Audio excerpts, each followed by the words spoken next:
The following broadcast is intended for mature audiences. These are real people sharing very real, deeply personal experiences. This content may be considered triggering for others and for those who are sharing. The chat room is a privilege intended for discussions and sharing. You are not being asked to agree, but you are being asked to stay civil and refrain from personal attacks. Listener discretion is advised.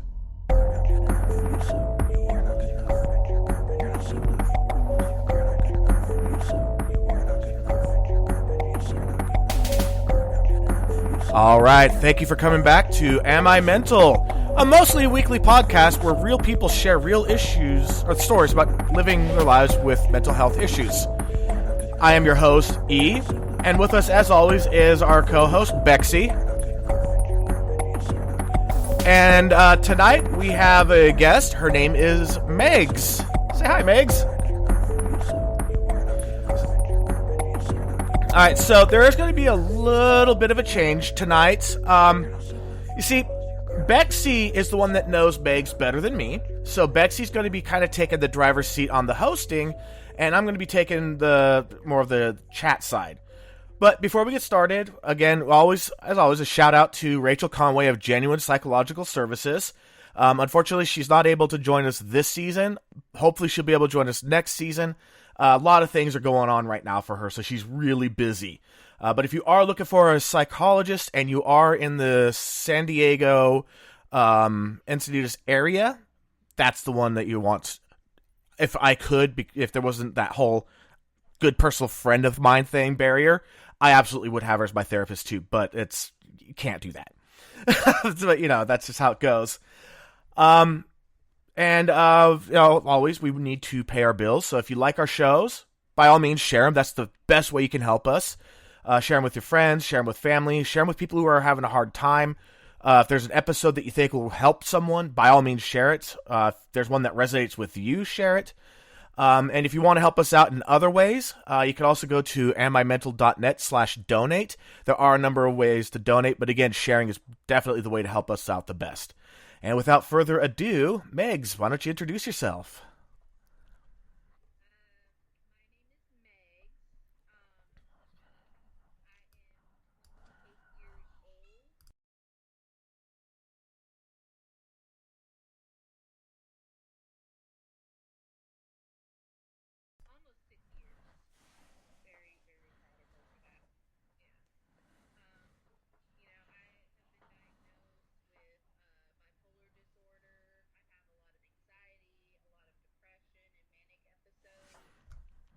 Whoa, hold up. This is weird. We're not getting any audio right now for you. Let me check something. Okay,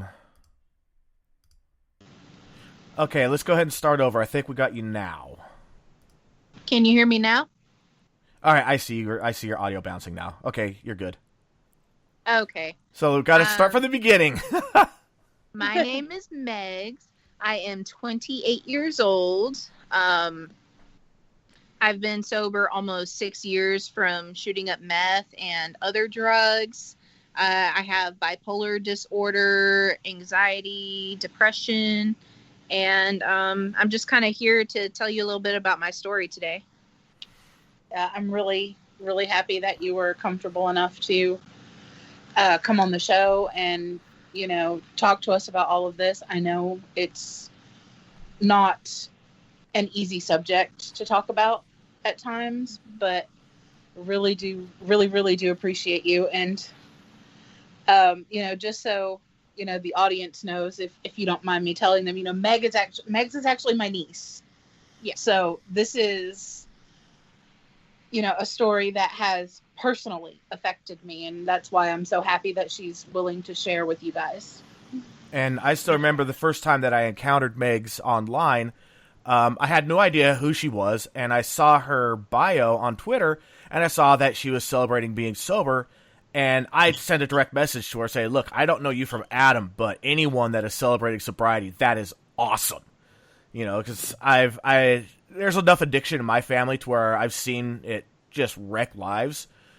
So yeah, seeing anyone that's celebrating sobriety is really, really big for me. And I'm sure it's probably bigger for you since you're the one that's celebrating it. Oh Lord, yeah, it's a completely different life. All right, so why don't you tell us about a little bit about why you were drawn to, you know, the lifestyle and the drugs and everything, and just so we can get a little bit of a better understanding of like where your head was at during that time. So for me, I think it all kind of started when I was young. It wasn't necessarily that I had an idea, oh, I need to go do drugs, but from a young age, I felt more depressed and more anxious than someone should feel. So as I got a little bit older and I got into high school, I remember the first time that I like smoked weed and drank, and I was 16. And it was the first time that I ever felt relief to where I could kind of feel free. I wasn't stressed out. I wasn't, anxious. And so that was the first time where I kind of self-medicated and just for once felt something other than fear and anxiety all the time. So after that, So yeah, I started. I was gonna say I could I'm sorry? definitely. I was gonna say I could tell that could make it one seductive bitch right there. Yeah. Yeah, definitely. Yeah. Looking back, most of the issues I had, I just kind of created in my head. But, at the time, it was just very real fears for me. I started to kind of dabble in more things like ecstasy and drinking whenever I was in high school in my senior year. Just more stuff to make myself feel good. And then as I got a little bit older in my early 20s, I started going to more hard drugs like meth. For the first time I smoked meth, I will never forget that day. Um, it was just a huge difference, and I didn't have any fear. I was able to be outgoing and be myself. And, I don't just struggle with the how I feel, but I also Oh with my no. body image. And so I started to lose weight, and it made me feel better about myself.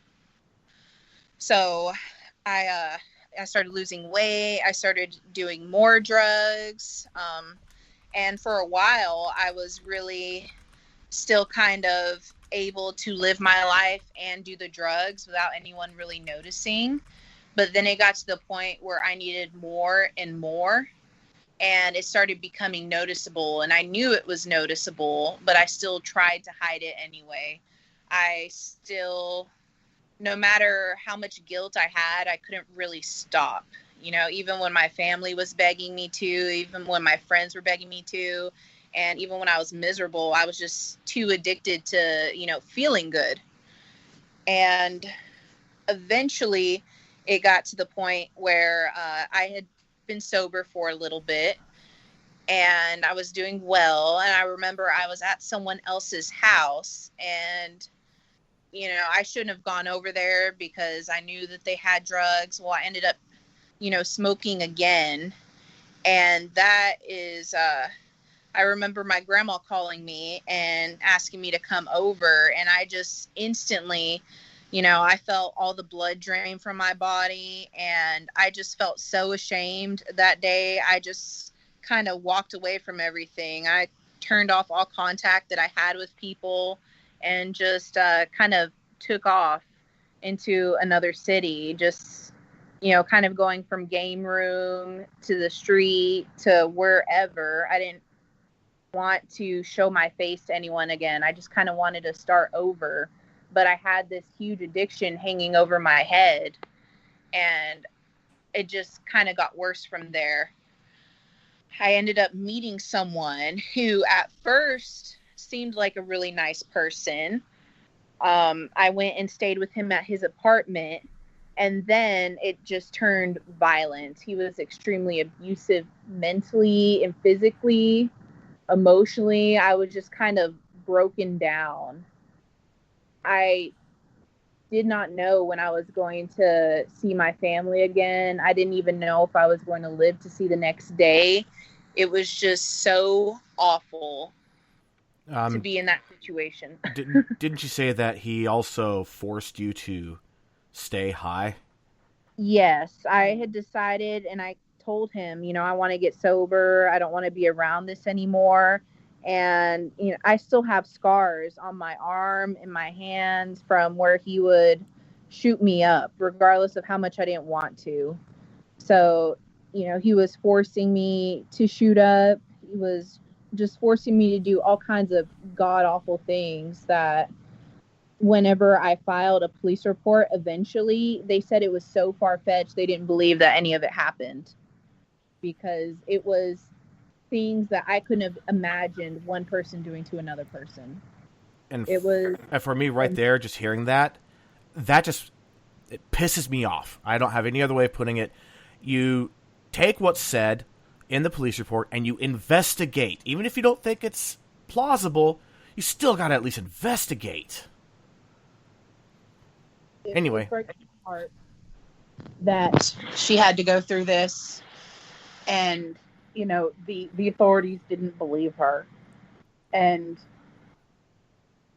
all we wanted the whole time she was gone was for her to come home, because we didn't know where she was. And I'm so thankful she's here beside me today. I'm so thankful too. But how long were you gone? I was gone for almost 6 months. We had no clue where she was or how to get in touch with her. It was, all the horrific things that she went through. Just, it was mind-boggling to me when I first heard, and I was just like, that's my niece, that's my best friend, that's my Megan, and I can't believe the things that she's had to live through. So I have to ask, and I know that this may be a tough question to answer, did you guys file a missing persons report at least? We did. There were reports filed, there were flyers put up around, there were steps taken. Good. But we're just, extremely grateful that she's back. But in the story, we aren't at the she's back yet. She's still trapped. So no, she's still trapped by, this narcissistic asshole. I know. I used to fear him for years afterwards, that he would come around, but as I got better mentally, I'm not even scared anymore. If I saw him, I'd kick his ass. Well, multiple people would be lined up to kick that ass, trust me. Yeah. I'd pay someone to go out there and kick his ass, because I can't be there myself to do it. Yay, capitalism. That's my non-biological brother right there. All right, so you filed the police report. The police didn't believe you. And then? Okay. Well, I'm sorry. I kind of skipped ahead. That happened after I got back with my family.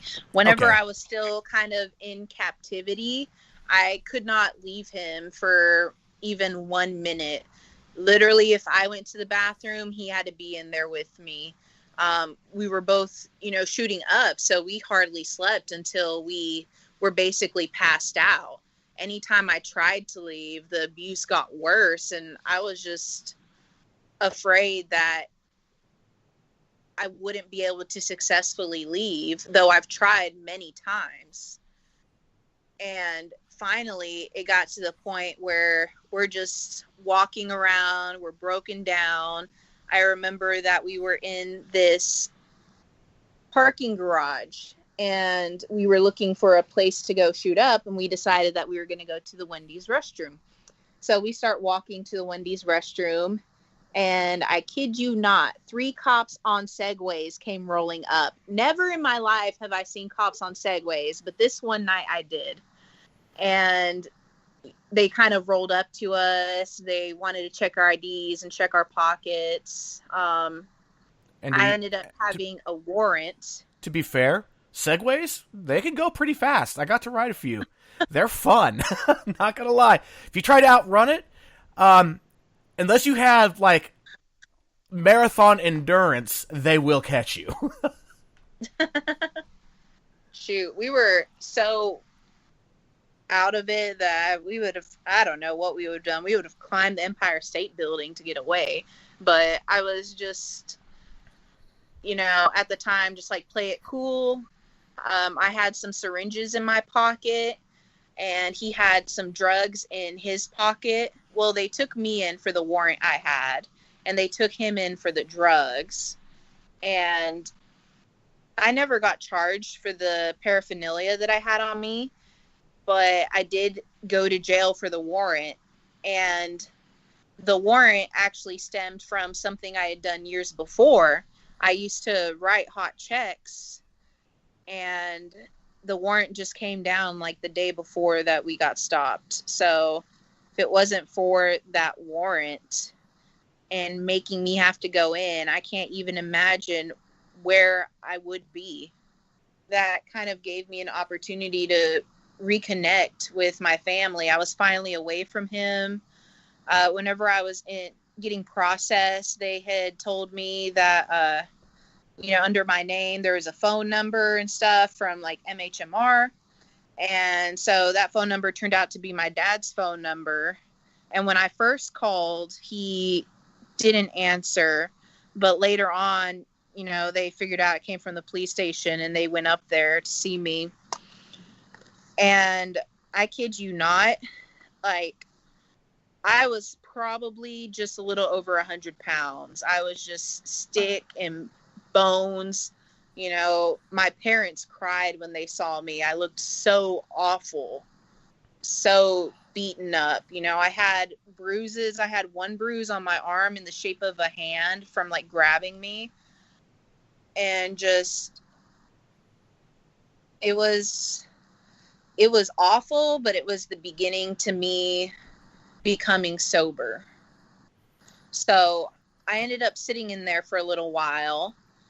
Whenever my dad finally bailed me out, it's because I had an appointment for MHMR that I'd set up like a year before. And so I went in there into the MHMR and just started talking to them about everything, really opening up about the issues I was having, the way I was feeling. And I just straight up told them, I was like, look, even though I want to be sober, I don't know how. And I feel the urge to go back and do it every single day. I asked them, I was like, I really need to get into rehab ASAP. Just having the will to get sober, no matter how awful it was, just wasn't enough for me. I still needed help. But the very first step, though, is that you wanted to get sober. Yeah. That's the key. I was going to say that's key for anything, is the want to be better, to be sober. And I can't, having never been in that position with addiction, I can't imagine how scary facing that reality can be for somebody. Like, knowing that you want to get sober, but also being afraid to let go of the thing that has, basically brought you some level of comfort or contentment for so long. I mean, I know with that, it's all, addiction is awful, but to the person who has the addiction, I really do think that at times it's a source of comfort and, stability for them, because they can self-medicate and not feel. Oh, it definitely is. They don't have to feel all the overwhelming emotions of everyday life. And Ariel just put out a very good point. It's also why it's useless to blame substances and prohibition, because it causes such a bigger issue. Oh, definitely. I agree. Kind of related, but kind of unrelated. Oregon just decriminalized, I think it was heroin and meth. So I saw that. We're going to see what happens there. A lot of people are like freaking out over it, but I mean, a lot of people freaked out about the legalization of marijuana, and marijuana usage dropped. So this is a good experiment. We get to see what happens. We actually have a state that's taking a stance to let us see what happens.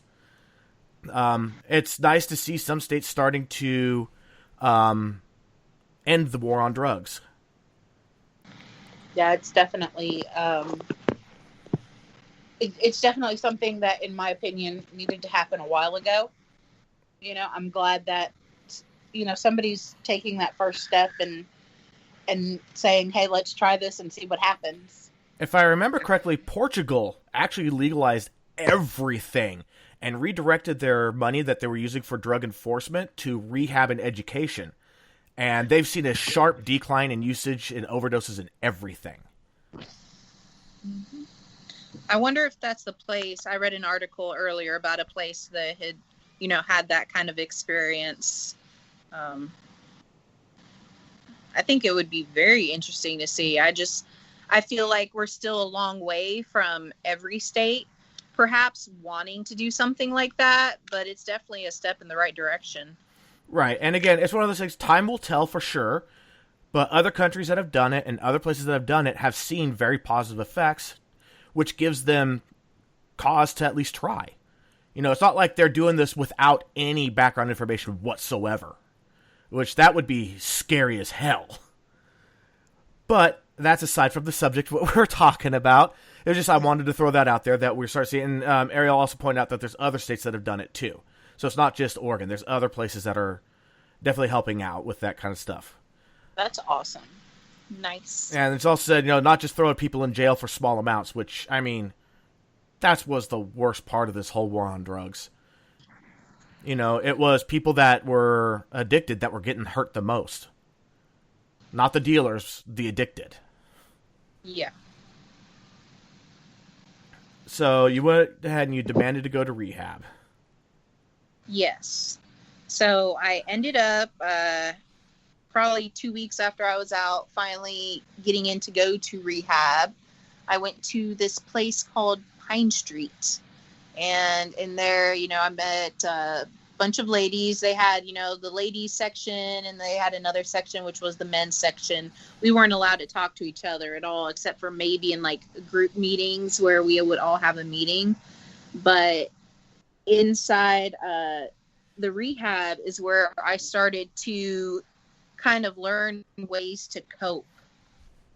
I was still struggling a lot mentally, but at the same time, I just finally felt free, and I felt so thankful to be alive. I think that out of my whole life, towards the end of that experience, through the beginning of my sobriety, was probably the most spiritual that I had ever felt. I just could not believe that I survived what I was in. I learned to be thankful for little things because, you know, when you're sleeping behind dumpsters, you're eating out of dumpsters, you literally don't have anything. And so just the littlest things brought me so much joy and so much thanks. I mean, you're one of very few people that could say, I am thankful for jail. I'm thankful for outstanding warrants. And I ended up paying restitution for it later. So, you know, it's I'm lucky that it wasn't a bigger blemish on my record. It could have been a lot worse. It could have prevented me a lot of opportunities. Let's see. So I went through rehab, and rehab was kind of emotional. Are you covering up your microphone or speaker? Because the audio's getting muffled. Can you hear me? Not much better now. Oh, sorry. My hand was wandering my microphone. It happens. Yeah, so rehab was kind of emotional. I don't feel the same kind of attachment to the memories I had in rehab that I did as obviously whenever I was using or later on down the road. It was a step for me to take into the right direction. And so afterwards, I moved back in my parents' house. I started going to AA meetings twice a day, every day. And I just started working. I just kind of started from scratch. I feel like during that time, my attitude was, I think I had an awesome attitude, honestly. Especially whenever I look at my attitude now, I'm like, man, why? I was so thankful then, and now I'm just, acting like a brat sometimes when I don't get my way. So basically, you're acting normal now. Yes, I'm acting normal now. But also, I feel more normal now because of the medications I take. Since I started seeing the people at MHMR almost 6 years ago, I got put on medicine for anxiety, depression, and for bipolar disorder. And it took a lot of trial and error between what worked, what didn't work. Some of the medicines made me so sleepy that I could not function. But I found a combination that's mostly right for me. Like, for once, I feel normal. I'm not overly manic. I'm not overly depressed. I'm just kind of in the middle, and I am thankful. And as long as you're able to feel, a little excited and a little depressed, that's fine. You're supposed to feel in different areas. Otherwise, you flatline. And that's dangerous, too. Oh, come on. I mean, I understand. I'm very, very lucky that the very first med that I was ever put on for my depression and anxiety is the one that worked really well for me. And it does work well. I take it too. Yeah, she takes the same one. First one I ever took made me go into a tub of hot water with a knife, so. Yes, well, SSRIs are very, very bad for you. We know this. Yes. And that was very interesting. I got to see lips and nostril. I was just trying to show you my nose, the inside. See, it's drug-free. Nice. Shoot. But, I remember being so thankful when she finally decided that she was going to go through rehab. And remember, after she got out of rehab and everything, and she came over one night and she sat down and she just looked at me and she's like, I am so sorry. And I said, Megan, I love you. I've always loved you. It's not, there is nothing that she could do that would make me not love her. I could think of a few things, but we're not going to go there. Yeah. Well, you know what I mean by that. I know what you mean by that. It's basically as close to unconditional love as you're going to get. Yeah. It took a long time for, my family to forgive me, and that's understandable. I mean, from the time I was in high school all the way until, how old was I? Let's see, I think I was about to be 23. I got sober somewhat young. I think I was about to be 23 when I got sober. That sounds about right. Yeah. And, I knew that with all the years of stuff I put them through, it was going to take some time. They made a good kind of analogy whenever I was in the rehab, because they would talk to the families as well.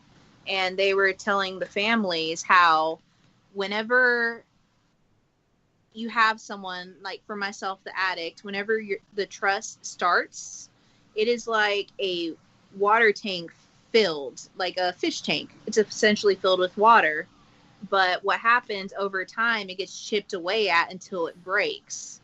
And then finally, all of the water, the trust comes out. And whenever you go back to refill that trust, it's not going to get filled right away. It's like taking a dropper and filling it up one drop at a time to get that trust back. It's a much longer process to earn trust back. Yeah, at that point. It's true. It could take one action to shatter trust, and it could take a lifetime to rebuild it. Yes. And I had a lot of making up to do. A lot. You've done really, really beautifully since then, though. And I mean, And I feel like when I was kind of going through that stuff with y'all, I feel like I gave y'all a very large, very vague outline. So if there's anything specific that you're wondering about, either about the drugs or mentally and stuff, I'd be happy to answer them. I just, if I were to sit here and tell my whole story, we'd be here for hours. I know, honey. So yeah, between all the men, the drugs, the gambling, all of that. And I was going to bring that up. You also said that you had your addiction took other forms, not just drugs. Because addiction itself, and I mean, I know I've plugged it before, and I'm going to plug it again. The TV show Mom, it really highlights how addiction is a sinister bitch, and it will pop up in unexpected areas. It's like once you have that addiction, or you have an addictive personality, I have an addictive personality, you have to be careful because it will creep up and hit you. And it still does. I was gonna say, I've had her come to me several times and be like, I'm a little scared to tell you this, but I'm really having one of those days where I miss the drugs and I just want them, and immediately followed by, I'm not going to do them, but I need to voice this to somebody. Yeah, I can get that. And I understand that. But I was gonna say, like, even on the show Moms, and you mentioned it, gambling. One of the characters went from alcohol and hard drugs, they sobered up, and then they fell into gambling addiction. Another one fell into food addiction. One fell into sex addiction. I mean, it's crazy how it can just keep popping up. Yeah, it's. I will definitely say that the addictive personality thing runs in our family. Yes. I'm not immune to it. And DeVern just said something pretty nice in here too. It's like something, or sometimes you just can get into weird patterns that aren't even so toxic, but the act of repeating the patterns becomes toxic. Yes, I can definitely see that. Yes, definitely. Mm-hmm. I can definitely see that. So do you want to go into any details about that, or? So, let's see. Some of the things that I've struggled with besides drugs is, sex addiction and gambling. As far as the sex addiction, it didn't even start off as an addiction of where I needed someone's body. It started off as, I'm young and I'm a romantic, so I think I'm looking for true love, right?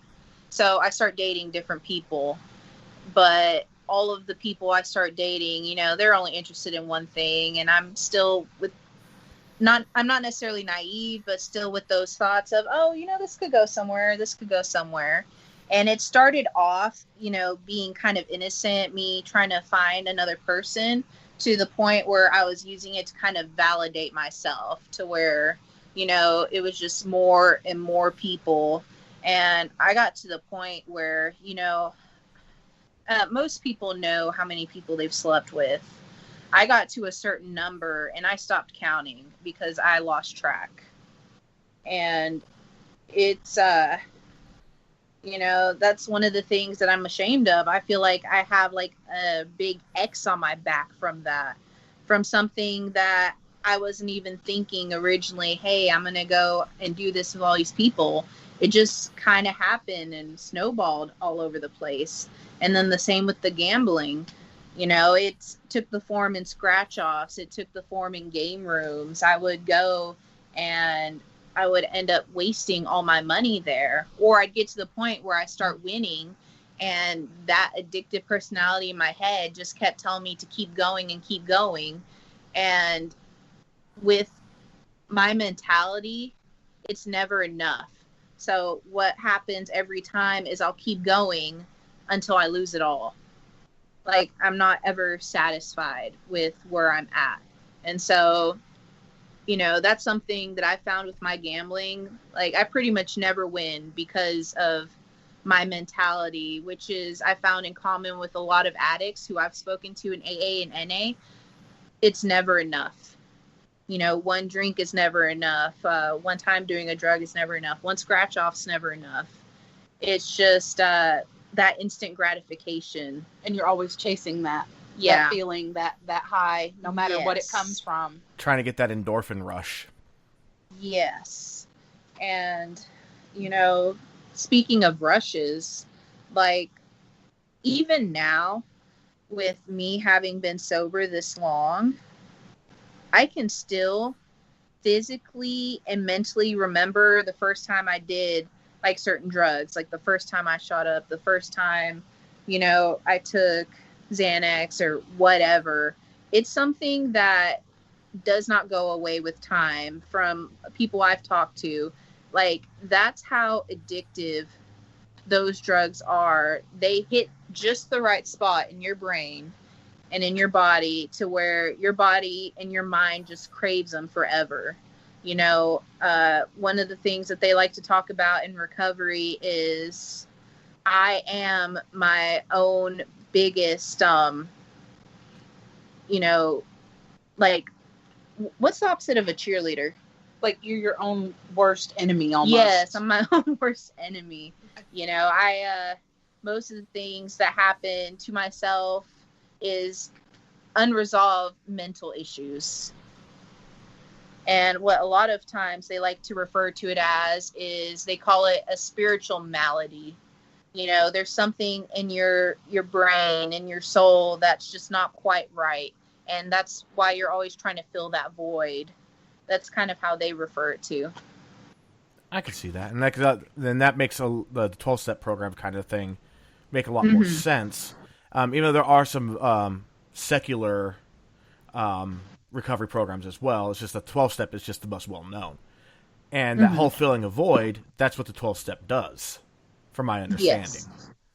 It gives something to fill that void. Yeah, and I mean, honestly, when you put, like, your heart and soul into the 12-step, it works great.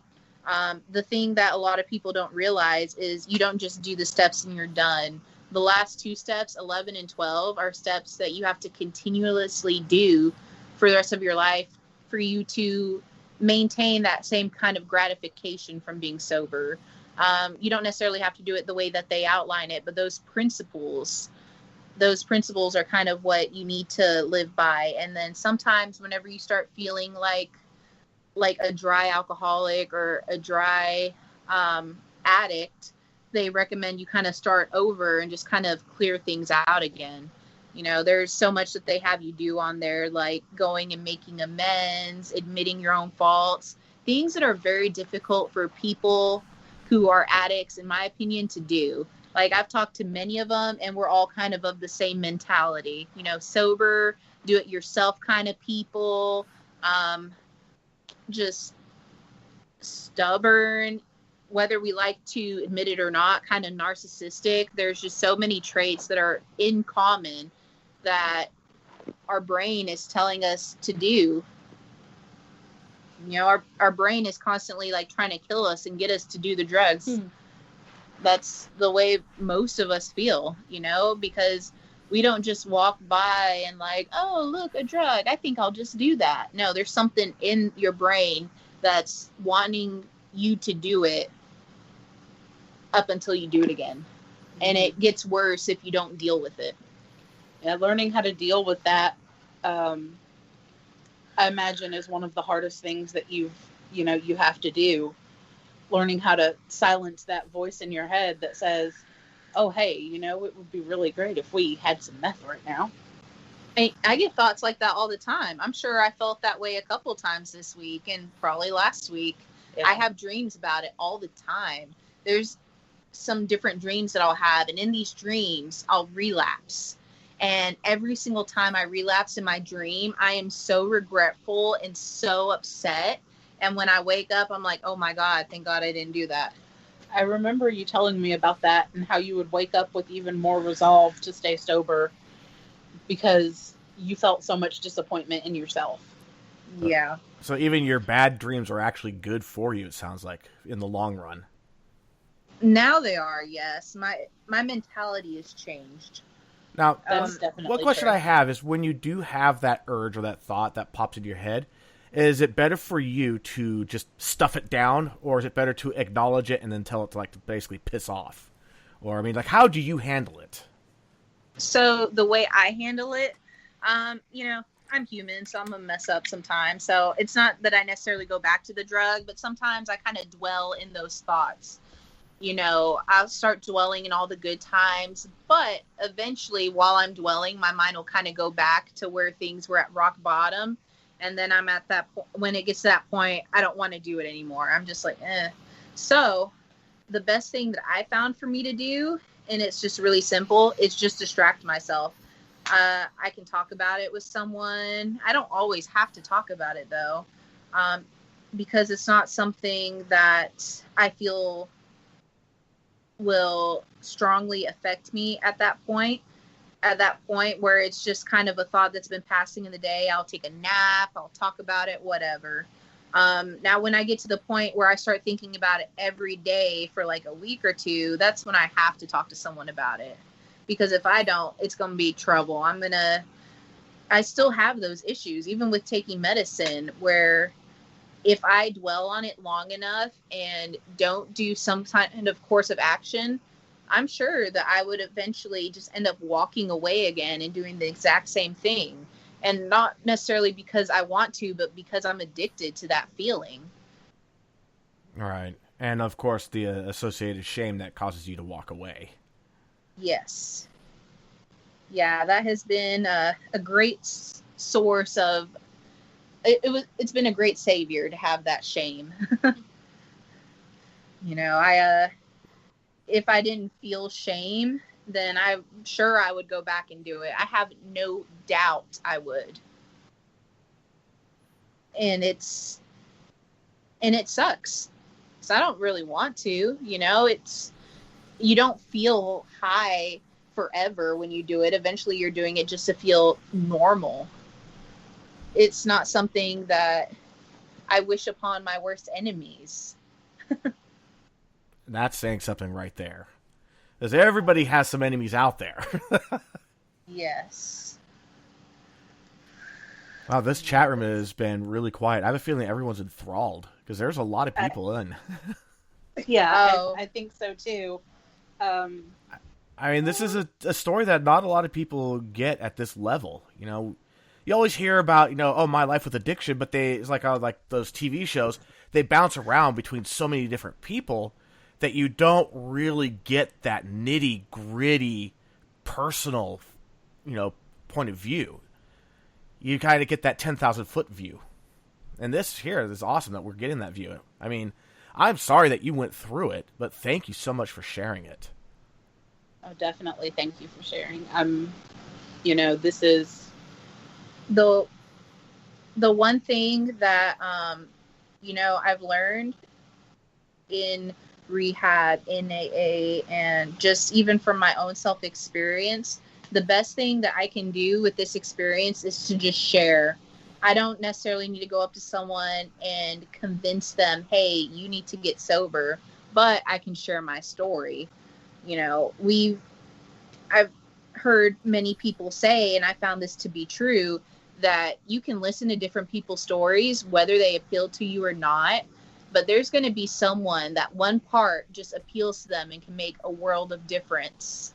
That's absolutely true. And, you know, that's the entire goal with this podcast, is for us to get people to come on, to share their stories, to, you know, let other people know that they're not alone in the world, and that, you know, the stigma around, you know, things like the mental health and addiction and everything, they really need to be torn down, because, you know, people can get help, but people are afraid to reach out sometimes. I was afraid. I was terrified.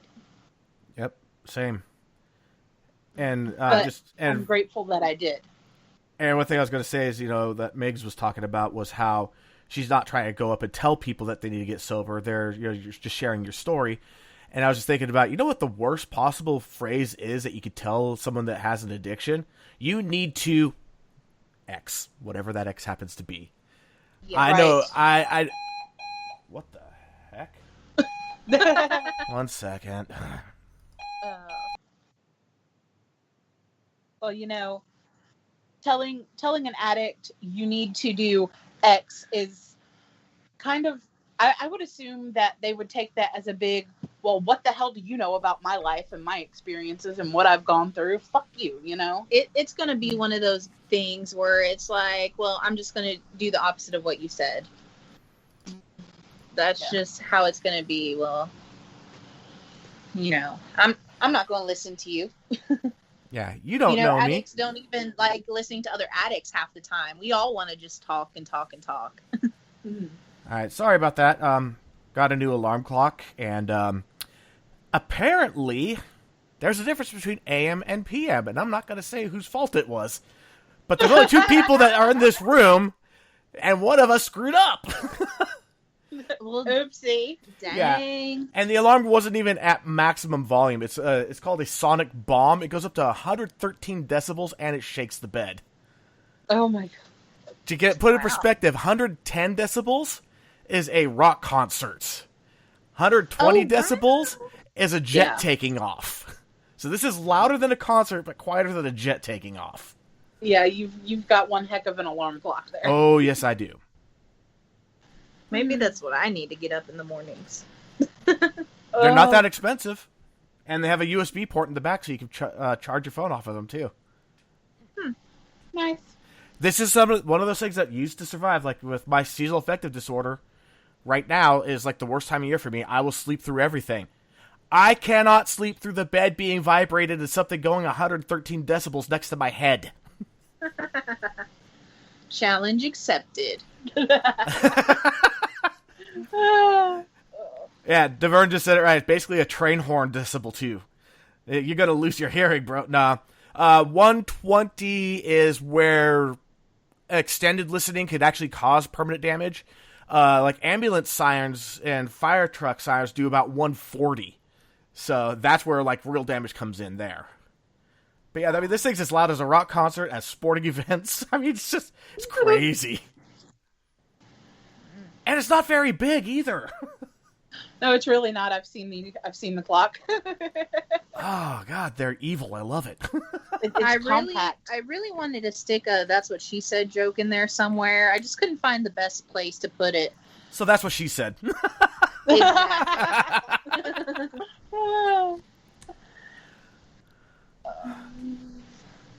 Yeah, I mean, let's look at it this way. What if someone came up to you when you were, I mean, even today, if I were to come up to you and say, you need to, and I tell you some behavior that I feel that you need to change, what's your reaction going to be?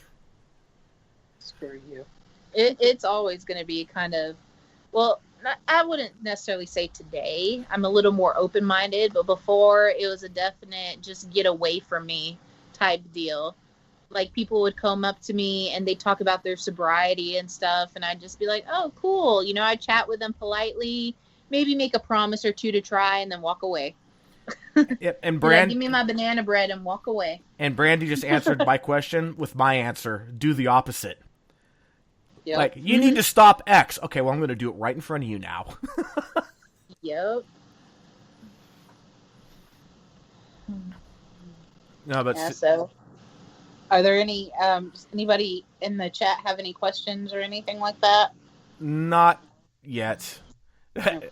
Ariel was joking about my alarm clock, asking if someone's microwave was done. I saw that. I saw that. I refrained from laughing. Hey, you're improving. Yeah. I don't like when the microwave goes off. I gotta turn it off 1 second before. I'm like, why are you just so annoying? You do not beep. I will say that someone in my house, not me, will leave stuff in the microwave and it sits there and beeps once every minute saying, hey, come get me. And then just don't get it. I'm like on the verge of just going in and just unplugging the microwave and just tossing it out into the street. I know that's an overreaction, but damn it. That microwave's beep is annoying as hell. It is. Yeah, and you know how to stop it? You go and take care of what you put in there. But we're so forgetful in this house. If I were to just go open the door, it'd be like probably like until we go to cook something else, which could be 2 to 3 days later. It'd be like, oh hey, look what I forgot. The Everyone just said, you and your microwave need to go to couples counseling. Oh, damn. Oh, Ariel just threw her own mother under the bus there. Does my mom live with you that I'm unaware of? Hey, if you have all your cabinet doors open for no reason, I guarantee it was my family. It was my husband and my daughter. It was definitely them. Because they will open all the cabinet doors and just leave them open. Who does that? My kids go and they close every door after turning every light on and every fan on. Oh, God, I love your kids. Oh, my God. I do. They are so cute. Someone has to. Oh, wait, I mean... I told you, you can send them to me. I take them. Nope, I'm keeping them. And Brandy I was know. talking about that she hates that reminder beep.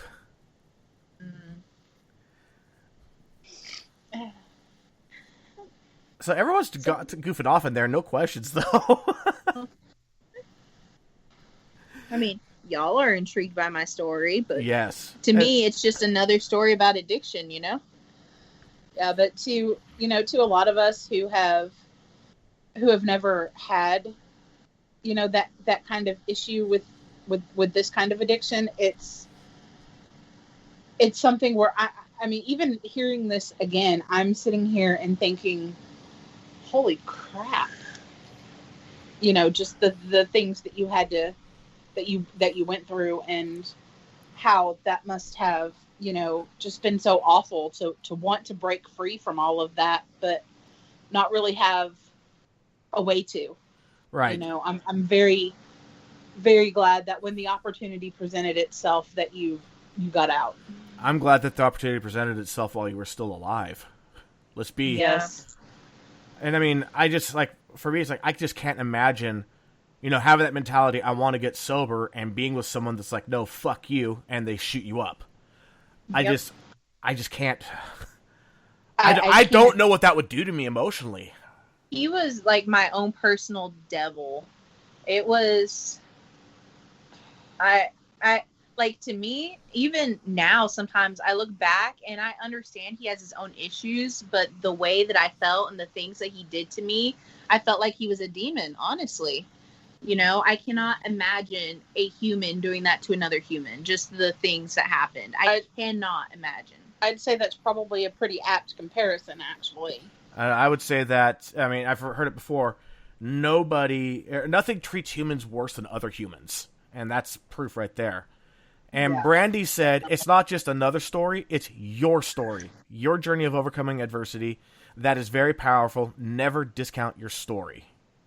And then DeVer was talking about that he loves patterns, but is not addicted. So he doesn't really know what to ask for once. Where I love patterns. That's why I love the weather. Because even though a lot of people are like, oh, it's unpredictable. It's like, no, it really, day to day, it's unpredictable. But by the weeks, by the months, by the seasons, it's very predictable. There's a pattern. Can it just stay like in the, I want to say, medium 70s day and night, and then I'll be good? I will really be good if it could stay at the perfect temperature. Oh, today was our last day of the summer type weather. We peaked out at 80. Tomorrow it's supposed to be 62, and it's just going to stay in the 50s and 60s from then on for like the rest of the 10-day forecast. 69. I'm happy for it myself. I'm a polar bear. My family's freaking out about it because they're thin-blooded. I still have that mountain blood from living in the mountains for so long. Hi-ho, Beats Mountain and he goes. Sorry. No, it's okay. That's one of the reasons that, I freaking adore you, because I do that too. I randomly burst into song. And Well, you can make a song about everything. yes, you can. I could just usually be do. walking along and I could start singing about walking along. It ain't got to have more than 2 words. It just has to have a melody. Oh, with electronic we make up music, songs about our dogs. and with electronic music, you could have a 7-minute song that only has 2 words in it the whole time. Yeah. But man, that'd be my jam. Oh, shoot. But yeah, I have Spotify. I could confirm this. Oh. But I've gotten past. I still get kind of a little antsy talking about things like that in front of my mom and my dad and my sister, because I feel like I put so much hurt on them, and I don't want to accidentally say or do anything that would hurt them further. Like, even just telling my story, you know, I don't mind telling anyone. I'll tell a stranger on the street, any questions, whatever. You know, you want to know how many people I slept with, you want to know what age I did this or that, I don't mind answering. But when it comes to my own parents, I still can't. Wow. From my own personal experience, I could say that I shared in great detail my own stories on this podcast, and my dad listened to them, and it actually drew us closer, because he was finally able to truly understand what was going on with me. You know, as a parent, as I look at my own kids, my adult kids, and there's always that, you know, what's going on inside their head. So I could imagine, as being a parent myself, that it would be a blessing to know. Because, I mean, I just went, here's my story, emotional vomit. And my dad called up after my first episode, bawling his eyes out. I don't know. That's what I don't want. Because, like, my dad's the one who took me to make that police report. And I had to tell him. And I told him the things that happened. And he was so devastated. And, you know, couldn't sleep well. And I just don't want them to continue to have feelings like that. I mean, they essentially know all of it, but I don't feel like I want to keep retelling it to them. I don't want them to have to live in that anymore. I can understand that. I can understand that too. You know, Javern says, I think you are amazing for being confident to tell your story at all. There are things mine will figure out eventually, but they shan't know until they stumble onto any of it, so I vibe with you there, Megz. And Brandy says telling parents can be very challenging. It can be. I agree. It's like, you know, my parents, I'm very fortunate to have the parents that I have, because they weren't always so open-minded and able to listen and hear things that are painful to hear. They are now, and I'm very thankful to have that. But I get it. Not all parents are the same, obviously. If all the parents were the same, all the kids would be practically the same, too. And that's a little too Stepford for me. Yeah, a little bit, yes. But great movie, though. Oh, it was a good movie. Shoot. I mean, I'm still struggling with my mental illness some days. You know, I still feel down. I still get manic.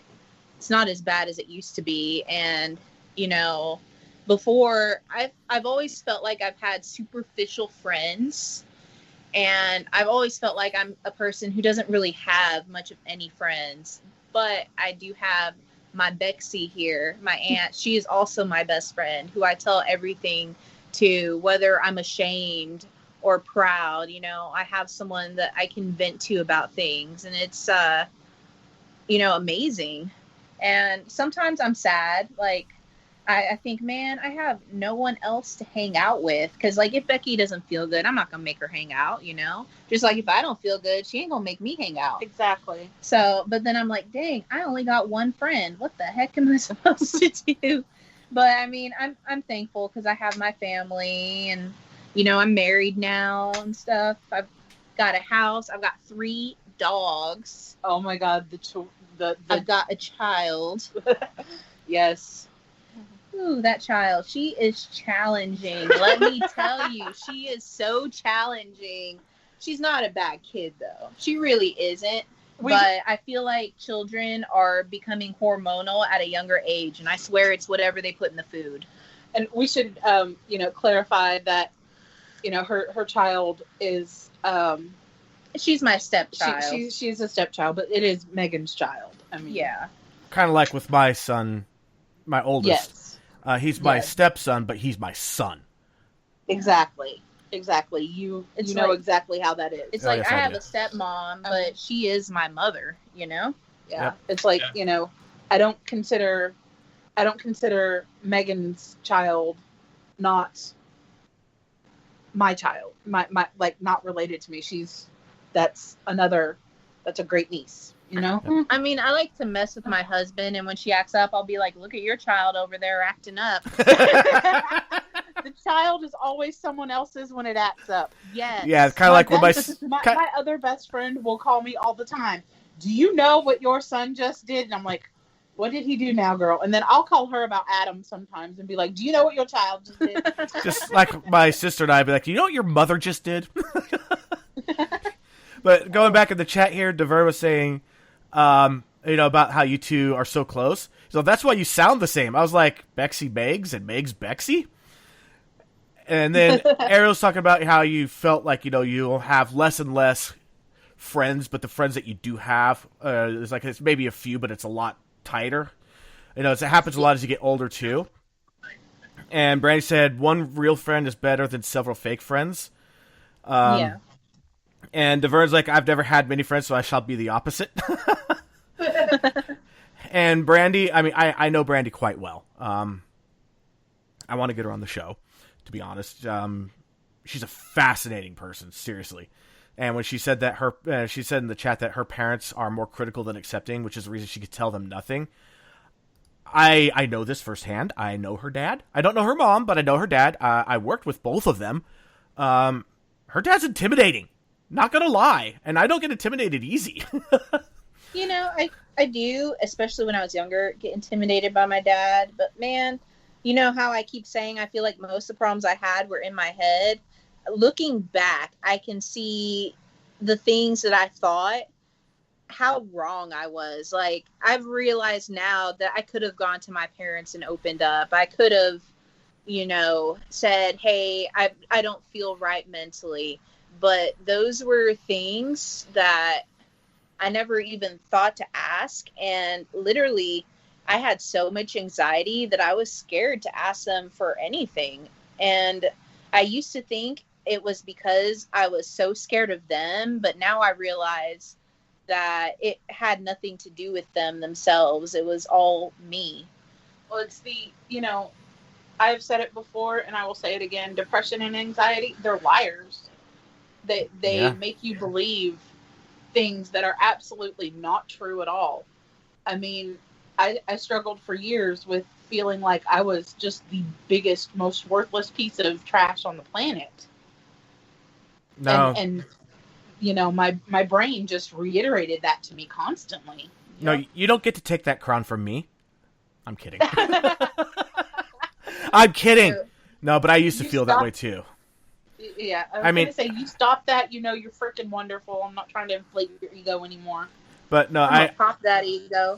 Pop. I mean, it's anxiety and depression that put me in a bathtub saying that ending my life would be a blessing for everybody. Yeah. That's a lie. I mean, it is a lie, because I can honestly say I don't know where I'd be without you. You've done a lot for me as well. You've helped me out a lot in the last couple of years. Since you found you're happy, you've been helping me a lot with me. Good. Mm-hmm. I don't know what I'd do without you, Bexy. I don't know what I'd do without you either, Megz. Man, I wish I could screenshot this. I mean, I could, but I had promised myself I would never screenshot.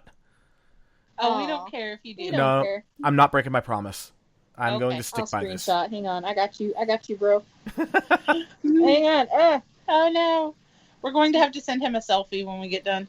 Yeah, it happens. Screenshots. Shoot. Yeah, and now Brandy is in. Oh God! Now Brandy and Ariel are both inflating my ego. Say that I'm an amazingly supportive friend. I try to be. It's really hard to be able to reach out to everybody, especially this time of year. It's really hard for me to reach out. I have a couple of people that I've been feeling very, very strong urges to reach out to, that I haven't yet. That I know they're in a rough place. Even it's like. And that was one of the reviews I got at work once, was that even when I'm struggling, I'm still reaching out and helping people in spite of my own struggles, which, yeah, I mean, that's just who I am. I don't know any other way to go. I just don't. I don't know how to not be there for my friends. Same. And I don't know how to not be there. If somebody were to, and this has happened to me, I've gotten, anonymous or like DMs from people on Twitter, and they'll be like, I just want to tell you that, I was having a really bad day, and something you said made my day better, so thank you. And I'm just like, my DMs on Twitter are open for a reason. If you follow me, if you don't follow me, I don't care. If you have a bad day, you can reach out, and I'll do my best to try to make you feel better, and I'll always listen.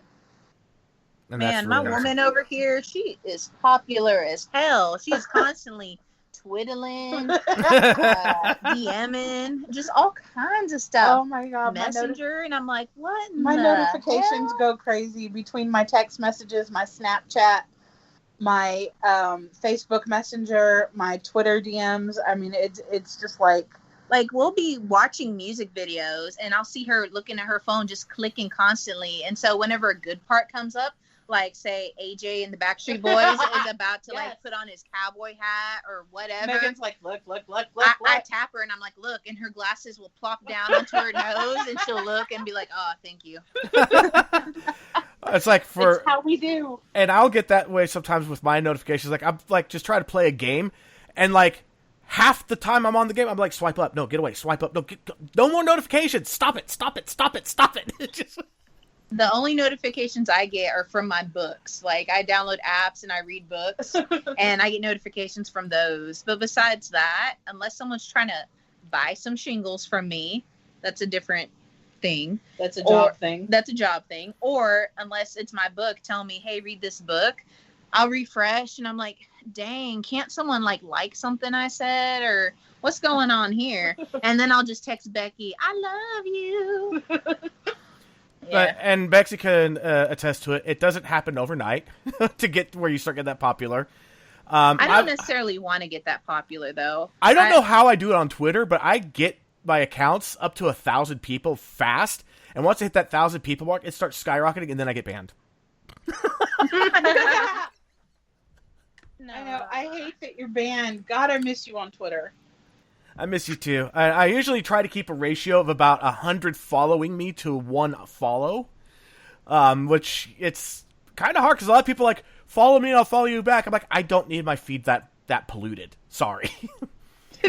I will check out what you have to say, and if you're interacting, I know you. Yeah, if you're interacting with me, I would probably follow you.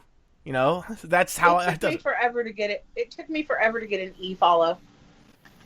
Yeah, what's an e-follow? Him. Me. Oh. There were people that were just we were in a group chat and I still wasn't following him. Like some of the people in there, and I finally follow it. It's like, and everyone inside the chat's like, "Oh my God, he finally followed me." Yep. Although I will admit, half the time it's like I just forgot that I wasn't following you. Nothing honestly, personal. Like on Twitter, I was really into it a couple years ago. Around the time that I first, virtually met you and all that stuff. Right. That's all my auntie was doing. I was like, I'm gonna find out about this Twitter stuff. So I made one, and then we were constantly on there. But it just kind of, died down for me, and it just picked up for me. I'm really, really close to almost 3,000 followers, which is dang girl. Kind of shocking for me. I never thought that many people would follow me. I've been losing followers, but all I do on there is update my profile picture once every 6 months. So it's fair. I don't blame anyone. I think that if I got back onto Twitter, which I will, I'm gonna have to use a VPN for obvious reasons. But you can use my Twitter, make it popular. I think that what I do is, of course, I'd have one for the show. And I might do another one where it's just those videos of people farting on the speakerphones in stores. God. And once again, here we go with the gas. I'm sorry. God. All I can hear is just that echoing bong. And Brady said that she could never get into Twitter. And the thing is, I found myself more at home on Twitter than I ever did on Facebook. Twitter is way more toxic by far than Facebook. Yes, definitely. I have had some moments on there that have made me consider just shutting down the account, but then I remember I have fun wrestling in the mud. I really do. I'm I've spent so much time wrestling in the mud with the name calling and the bad attitudes that it feels like a second home to me, which is why I'm able to take down the jerks. Because, like, that's second nature to me. Me being I'm going to take the high road is a lot harder for me. Brandy knows this personally, too. Ariel knows this personally. Betsy knows this personally. Oh, yeah. I can take the high road all day long. When I needed someone to do the dirty work, then I'd call an E and be like, all right, sick 'em. And I'm not good at confrontation at all. I'd leave someone else for someone else. Like, if someone went all over my aunt, I'd be all up in their Kool-Aid. But if it was me, I'd just block them and ignore them. I can't do it for myself. I'm like, nope. Yeah, when I get called in to go take on someone, I always feel like the giggly demon Crowley, the little hee as I go into battle. Yeah, giggly demon noises start happening. Yes. I'm going to call you Captain D. Captain D, activate. Okay, I can be Captain Dick. Sorry, Captain D. I don't know where the D came from. No, I'm not even going to go there. That was too easy a joke. Don't do it. I started and went, nope, too easy. I know exactly where you were going with that, too. And the joke is still going.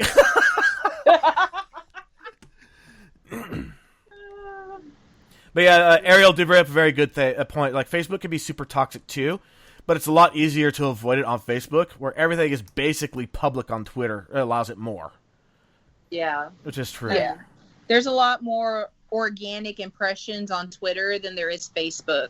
Like, on Facebook, your feed's not going to end up in a stranger's feed, unless you're friends. Even if they can go to your profile and see your stuff. But on Twitter, I can post something, and I don't know where it's going to go unless I have my stuff private. Right. It's not going to be just the people who follow me. It's going to be everyone who they know and everyone who knows them. And yes. So it's a lot more organic impressions, which means that more people who you normally wouldn't associate with start easing on in.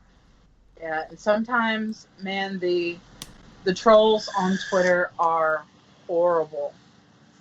And they rove in packs. That's not actually trolling. A troll is an individual person who will say things that will leave you in that weird zone of what the hell is going on.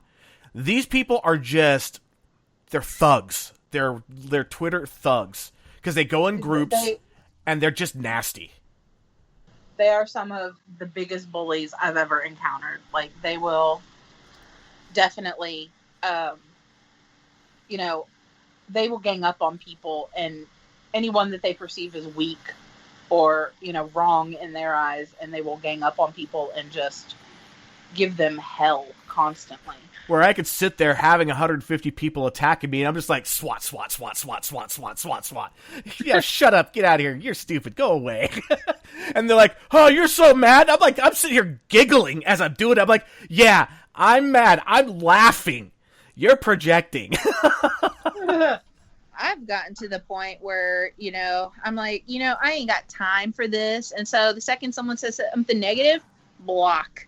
I'm not even dealing with it. And that's part of my always wanting to run away personality.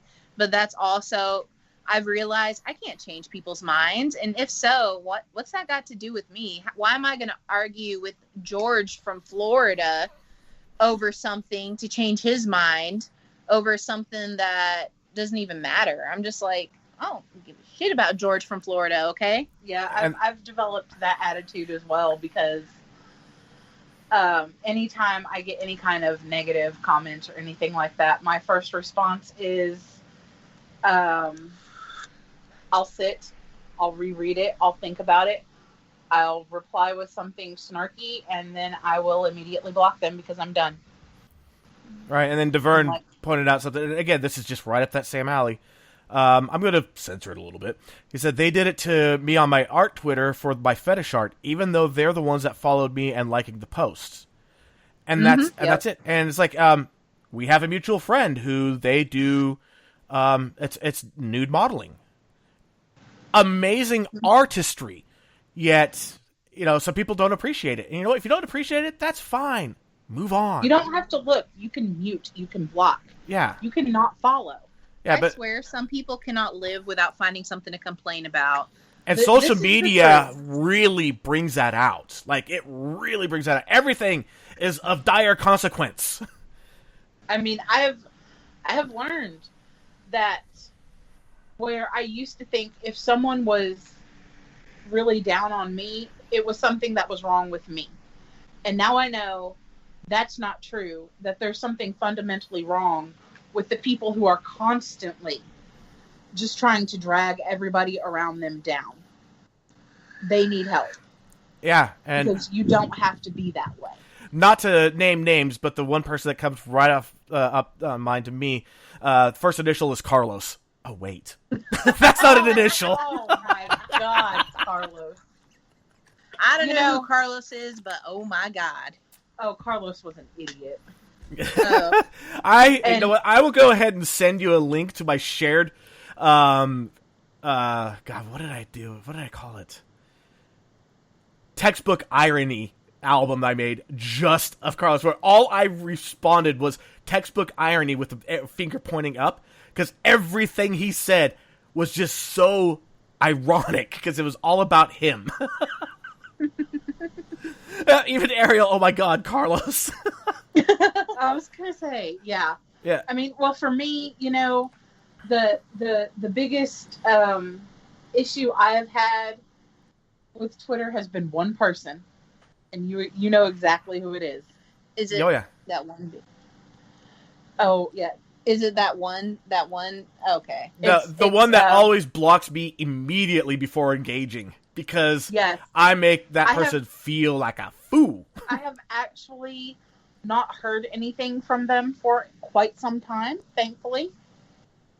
But I mean, I have had this person made multiple accounts to do nothing but harass me and try to use me to harass someone else. How does someone have such a life? I don't even have enough time to always brush my hair before I get to work. How does someone have time to mindlessly make accounts just to harass someone? Some people are just that way. Some people are just evil. They cannot stand to see anything good or bright or happy happen to anybody else because they are so miserable inside. Right, and that's what it comes down to, is that they are trying to feel better about themselves, but they're doing it in the worst possible ways, that they're trying to tear other people down to go beneath them. And that doesn't make you feel any better. Okay, it'll briefly make you feel better, but in the long term, it just makes you feel worse. And thanks, I use toilet paper. I don't need your tongue. I was like, you can never count on what's going to come out of his mouth. I'm telling you. I was just sticking my tongue out. Yeah, well.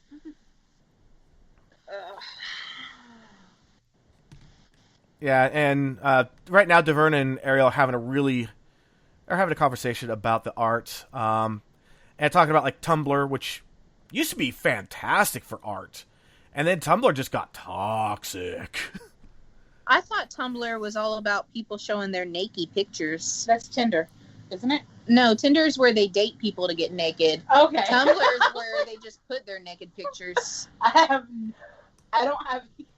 never been on either of those, so I don't know. Either way, there's naked people. Okay. Well, there's nakedness on Twitter, too. Basically, there's an old video that was made using World of Warcraft characters a long time ago. The internet was made for porn. If you guys haven't seen it, look it up, because it is damn funny. And is it like a hentai type of deal? No, it's completely safe to watch. I mean, it's not. You don't want us to play it in an office because the song itself is about, we double click and grab our dick for porn, but the video itself is totally safe. The lyrics not so much. Oh. Diverts all. This is true. I've been seeing porn since I was 6. I can confirm this. And how old is Devern? I think he's like 27. Oh, young almost and, old like me. as I have to roll my eyes. So, anybody have any questions for Megz? I mean, she did put out a lot. It was pretty fast, but there's a lot in Devern said 27. Sorry, I should keep my Gilmore Girl-esque speaking. I should talk more like, Gosh, who's someone who talks slow? I don't know. It's funnier when it's fast. Oh, okay. Yeah, that was the one thing about It's fast. that was one thing about Gilmore Girls. I felt like I had to go and take an Adderall in order to keep up. Nah. Nah, not us. No. We loved it. I didn't even realize it was fast paced till I heard it elsewhere, and I'm like, really? Yeah. Like I said, it's funnier when it's fast. Remember, only prostitutes shave above the knees. Wow. Oh my All I know is goodness. that Jared Padalecki, he was on Gilmore Girls before Yes. Supernatural. Yes, he was. He was Dean before Jensen was Dean. You Yep. know, when Supernatural first came out, I used to refer to Dean from Supernatural as fake Dean. The not And- Dean. The not Dean, yes. And then Jared Padalecki I'd refer to as Dean because of Gilmore Girls. Exactly. But of So course, I'm like, oh, there's not Dean and Dean. yeah, and I still loved that episode. I think it was the French Mistake where they came into the real world and they showed Jensen on Days of Our Lives. Oh my goodness, yes. I remember Jensen from Days of Our Lives. My Just mom was a really- big Days of Our Lives fan. Just to give you an idea of when I used to watch it, because my mom, it was one of those things. My mom was at home and she would watch it, and of course, whatever's on TV, we only had the one TV. I had the You watch choice. Whatever. Yeah, it's either Right. I watch it or I go outside, and during really horrible weather, which my hometown was known for during the wintertime, I was watching it. Bo and Hope were the big thing. Oh my God, yes. If that doesn't date me as to when I was watching it as a kid, nothing will. My mom still watches Days of Our Lives. Hope is still on Days of Our Lives. Holy crap. Is it the same actress? It is the same actress. God, how old is she now? I don't know, but a lot of the characters are still the same. They have brought in a new generation of people, and some of the characters are not played by the same actors or actresses anymore. But I mean, like some of the core characters, like John Black, Marlena, Hope, Kate, they're all played by the same people. Victor Kiriakis, yeah, they're all played by Wow. the same actors who played them back in the day. Wow. I almost want to go watch an episode just to see. There is no more Bo anymore, though. Aw. The Diverge said, I shouldn't have told my parents I was doing this podcast. They will listen to it and open their eyes. LMAO. Wait till we actually get you on the podcast. That's going to be... that's going to be a good show. I'm I think so. excited for the upcoming Yeah, Ben, stuff. we finally got the chat room now where I'm talking with Devern. Dude's got a lot of energy. Dude bounces around a lot, which could be a little challenging for a podcast. But seriously, this guy is all heart. I mean, you see it in the chat. He's all heart. I love this kid. Oh, definitely. And yes, definitely. you're 27. I'm old enough to be your daddy. You're a kid. I was like, I'm old. So, are you my new daddy? I've adopted so many people. It's crazy. I have so many non-bio family members and like non-bio children. It's insane. I'm sorry, but I already got a daddy. I'm gonna have to turn you down this time. It's okay. He's my non-biological brother, so that would make Oh, him Uncle. that would- Creepy Uncle E. that would make him creepy Uncle E. All the uncles I have are creepy uncles. Except for your hubby. Yeah. Okay. I call them all creepy. I will have to be okay with this, I guess. Anyway, no, it's just one of those things. It's like, Oh no, it was another Gilmore Girls reference where Rory's like, is he my new daddy? yeah, I know. I know. I was in my head. I was like, "Oh no, wait, come back! I love you." It makes Waffle very happy. And Ariel said what I was thinking.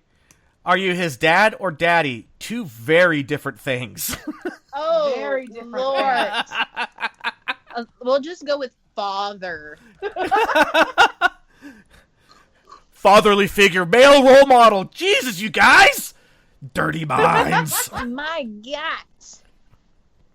Oh, But one thing seriously I said though, when we I had want to our... know who called it a dad bod and not a father figure. Right. That's a good one. Kind of like, why do they call them killer whales and not sea pandas? Exactly. But one thing I wanted to say, Megz, is I did say it during our pre-show meeting. It seemed to me that more than anything, because you were saying that your addiction was more emotional and mental than it ever was physical, right? Well, at first, Right. it was. Well, I mean, obviously, Eventually, chemicals will make it a was a very chemical. physical addiction. But I didn't feel like, I wasn't afraid of like having withdrawals or anything like that. I was just afraid of being sober. Right, and the way I put it is that when you were always trying to be high, get away from being sober, it seemed like what really started this whole thing was basically an addiction to escapism. Yes. And I definitely still struggle with that. I don't like to get into confrontation with anybody. The few times that I do, I feel like I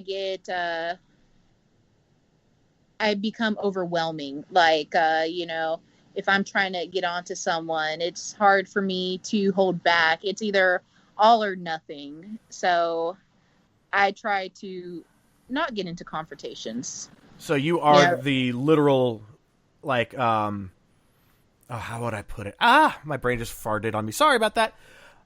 Basically, you're like the embodiment of fight or flight. There is no in between. Yeah, I mean, there can be, but most of the experiences are going to be one or the other.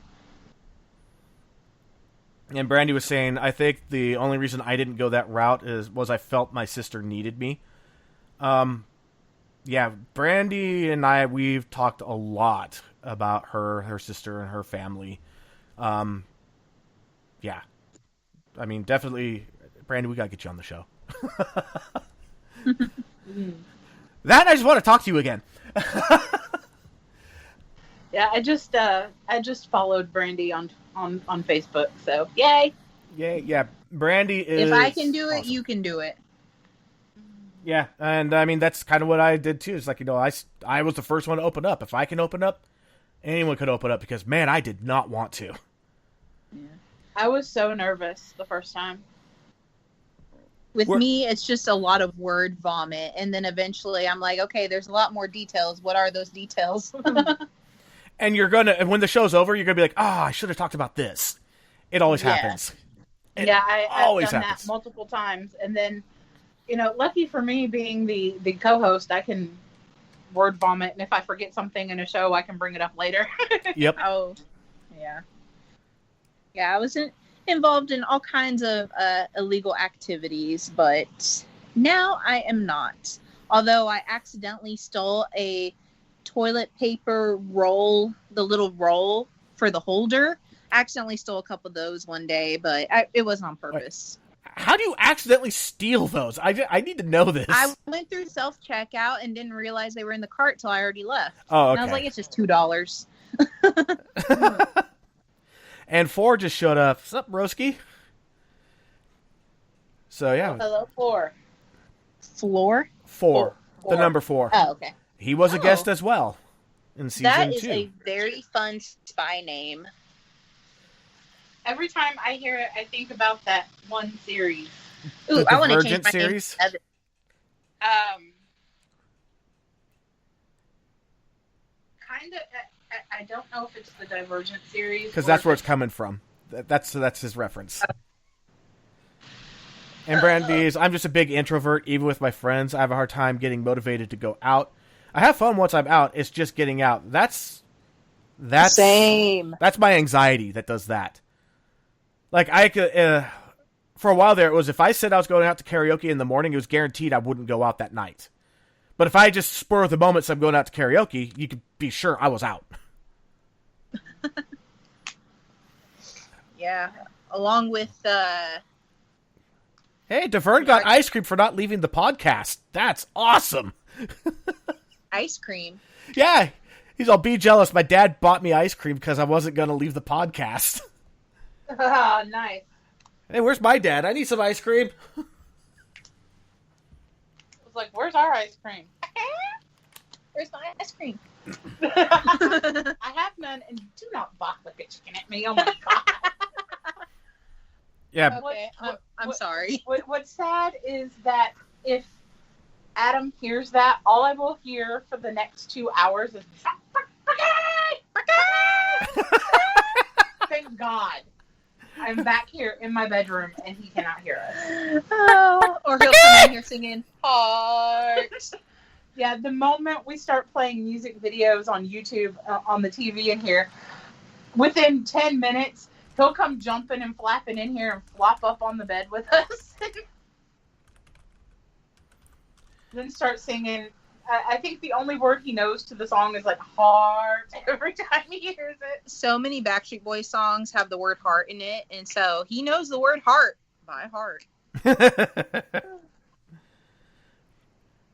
Oh, special Halloween flavor kick out. Oh God. I saw, totally unrelated. They're talking about Halloween candy now and stuff in the chat.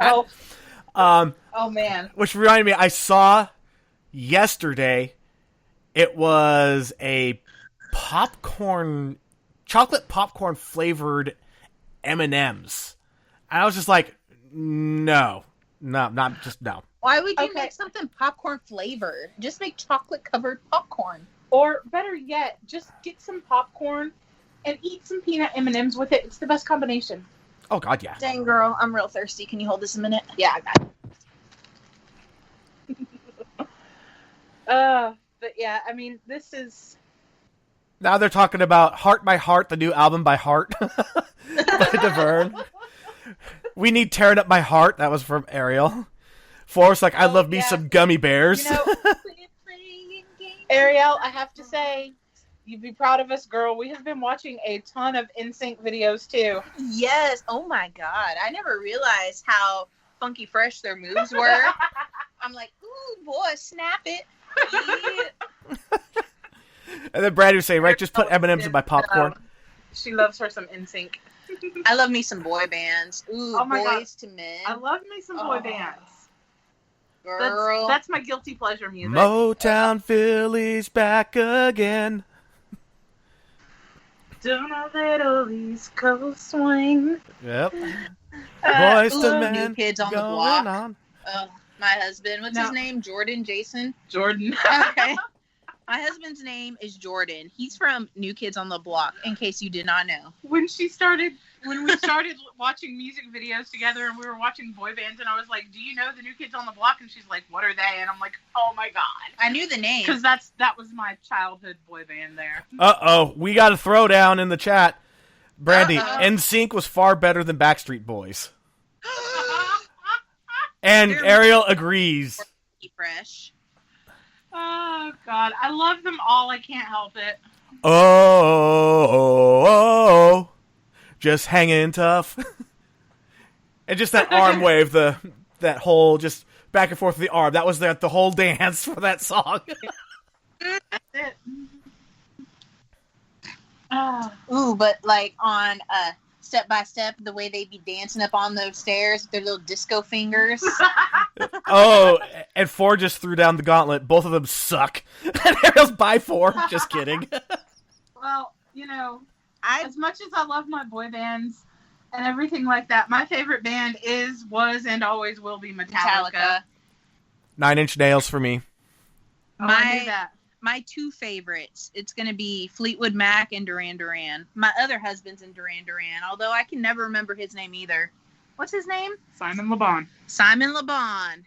I'm coming for him, too. And then 4 and Brandy are mostly country. 4, Garth Brooks. You know, and honestly, Garth Brooks did to country kind of what Metallica did for metal. Let's be honest. Yes, he did. Super talented. His talent is... Whew. Yeah. And now I'm thinking of Moulin Rouge. He's got a huge talent. I love Moulin Rouge. Just that one dude, Ziegler, singing like a virgin. That if you don't watch the movie for anything else, that is what to watch it for. It is the most hilariously disturbing thing ever. It is. I mean, there's a lot. It took me a long while to get through Moulin Rouge because when I initially watched it, I got to the part where Nicole Kidman is like thinking Ewan McGregor is this duke or rich guy or whatever, and he's reciting poetry, and she's all, oh, and rolling around on the bed, and I was just like, nope, I can't do it. You know what that reminds me of? Hmm. Oh, bossy. I love me some Black Butler. Me too. So, there's, I can't remember what the third movie is, but Moulin Rouge was the second of a trilogy of movies that were made. There were the Red Curtain movies. The first one was the Romeo and Juliet with Leonardo DiCaprio, where they replaced, like they used modern everything, but used the original Shakespearean English. So like instead of guns, it was swords, even though they were pulling out guns. Strictly Ballroom is the other. All right, so the first one was all about language. The second one was all about color, which was Moulin Rouge. Which, if you don't remember, Moulin Rouge had an spectacular color palette. It was constantly changing. Yes, so, it yeah. was. Well, Strictly Ballroom was actually first. Really? Okay, so Moulin Rouge was the third. I've never heard of Strictly Ballroom. In 1992, Romeo and Juliet was 96. Moulin Rouge was 2001. Right, and it's like, once you understand, like, for me, like, I hated Romeo and Juliet until I understood why they did it the way they did. Understanding that they did it that way to preserve the original Old English, the Shakespearean English of that movie, while still giving it a modern twist, made me go, you know what, that's actually pretty cool, you know, after the fact. And then Moulin Rouge, when I knew it was all about and also the music, oh god. If you have surround sound, they actually used the surround sound music. It was just amazing. Oh, I know. It's awesome. And they're talking about Blackpink. I love Blackpink, actually. I do like me some K-pop, believe it or not. I believe it. Not all of it, but I love Blackpink. Of course, I love Psy. And not just the stuff that was popular. I love Psy. He is fucking hilarious. Oh, he is. I mean, Oh, so we're allowed to cuss. Okay. yes. Oh, yeah. I always There's check a it. disclaimer. I cringed at my S word earlier. I know. That's why I whispered it. we're good. I've dropped an F-bomb or two. Okay. Coot. Titty sprinkles. That's my bitch. I actually haven't listened to BTS. I need to. Gangnam Style. I have to check that one out too. Thanks for the suggestions. I'm actually bringing up a notepad to type those.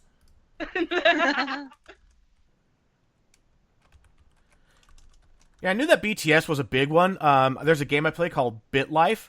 You actually get an achievement if you actually go to a BTS concert. 9:30. Okay.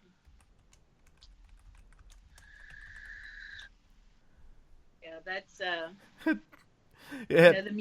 the music thing. That's why I love music. Music can unite us all. Yep. Even if we're sitting there debating it and arguing about whose music sucks and all that, it's always in good fun. That's the beauty of it. Always. I just want to hear something that vibes with my soul. I don't care what it is. Sometimes the words suck. Sometimes the music sucks. But if one of them gets my attention, or both of them, then I'm like, yeah. I may not even know it, but if I hear it, I might be dancing with it. Oh yeah, there's a lot of random videos that'll pop up, and we'll just be like, I've never heard this before, but I'm really digging it right now. Yeah. Oh, you know what I've been digging that's been coming up a lot lately? What's that? Debbie Gibson. Oh, I used to have her cassettes. Oh my God. That woman with her voice and her face. Sorry, back in the day. Oh, no, she's still gorgeous. Oh, I know. Yeah. I pulled it up to show some of my coworkers because they didn't know who she was. And I was like, let me show you. Okay. She was gorgeous then, and she's still gorgeous now. And she is talented. I used to hang out with a guy who had a sugar mama, Tiffany.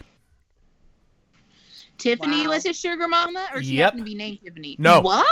Actual artist Tiffany. And Dancing in the mall, Tiffany. Tiffany is now married, and he still gets invited to their Thanksgiving dinners, and they just hang out. I'm just like, how the hell did you pull that off? What the hell? Yeah, Did Tiffany. Did her husband know that he was the sugar baby? No, it's just back when she was single at the time. Well, I know, but like Yeah. when he's Yeah. going to Thanksgiving. Yeah, he knows. Oh wow. It's just That's that they awful. became really good friends. Maybe he'd be sugaring him too. I don't know. some sugar on me. Ooh, in the name of love. That was the very first karaoke song I sang. The very first karaoke song I ever did was actually Ice Ice Baby, but you don't sing that. Oh no! Oh my! We were watching. We were watching that last night. We were watching that the other night. We were watching Jensen sing "Ice Ice Baby." Actually, I still love Jensen's cover of Eye of the Tiger. oh, me too. Me of too. course. But I mean, that man has so much talent. Yeah, I mean that album that he put out. Oh my God! Of an extraordinary amount of talent and way too much pretty. God, his face by itself is talent. Be like, yes. I didn't even ask. It's a yes, okay? I saw your face. It's going to be a yes. Before I was saying his first karaoke song was Dance. I cannot remember what my first one was. Oh God, I think I've only done one karaoke song when I was drunk. I don't remember if I've done any other ones, but this one I know for sure that I did. And my friend was mad at me because I was ruining her spotlight because she thought she was a decent singer. Her singing was okay. I know I'm not a good singer, but we were drunk and having fun. So she asked me if I wanted karaoke with her, and I said no. Then it started playing, and I was like, okay. That's my and jam. I joined in, and she was so mad. And it's like, girl, it's not like you're even that good, okay? We were singing, what's the name of that song? The one where it's like, give me one reason to stay here. Oh, that's Give Me One Reason. Me One Reason? Isn't that Yeah. Tracy Chapman? yes. Yeah, that was the song, I think. I'm pretty sure that was the song. Yeah. But she was so mad at me. Yeah, my favorite She was mad because she thought she was glorious. my favorite song to do in karaoke is Stupefy by Disturbed. But the one that I've been told that I do the best is Bodies by Drowning Pool. Yeah. I can see that. And man, I put everything into it. Like when I'm done with Bodies, I'm done for the night. Just Hey, I have a question about that. I've often wondered, what if It's Raining Men and Bodies are about the same event from two different perspectives? you know what? It might be. Hey, you know that cat that It's raining. Bodies hit the floor. Oh God. They didn't say the men that were raining was alive. Exactly. Yes, I before I was saying that his wife does a great job with "Give Me One Reason." She does. I used to run karaoke, and that's why I gave you a big ugh when Ariel said I like Bohemian Rhapsody.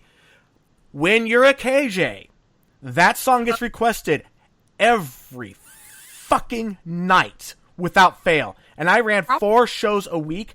It got to the point where I could not stand that song. I still appreciate the song. It's still a great song. I just can't hear it without just wanting to tear my ears out because I've heard it too many times. I'm sorry, but if I'm going to karaoke queen, it is not going to be Bohemian Rhapsody. Somebody better play me some Fat Bottom Girls. Thank you. I don't even want to listen to either. Like, Fat Bottom Girls to me is okay, That's my jam. It's too twangy for me. I don't know. Just something about it. And I got a big booty. That's my jam.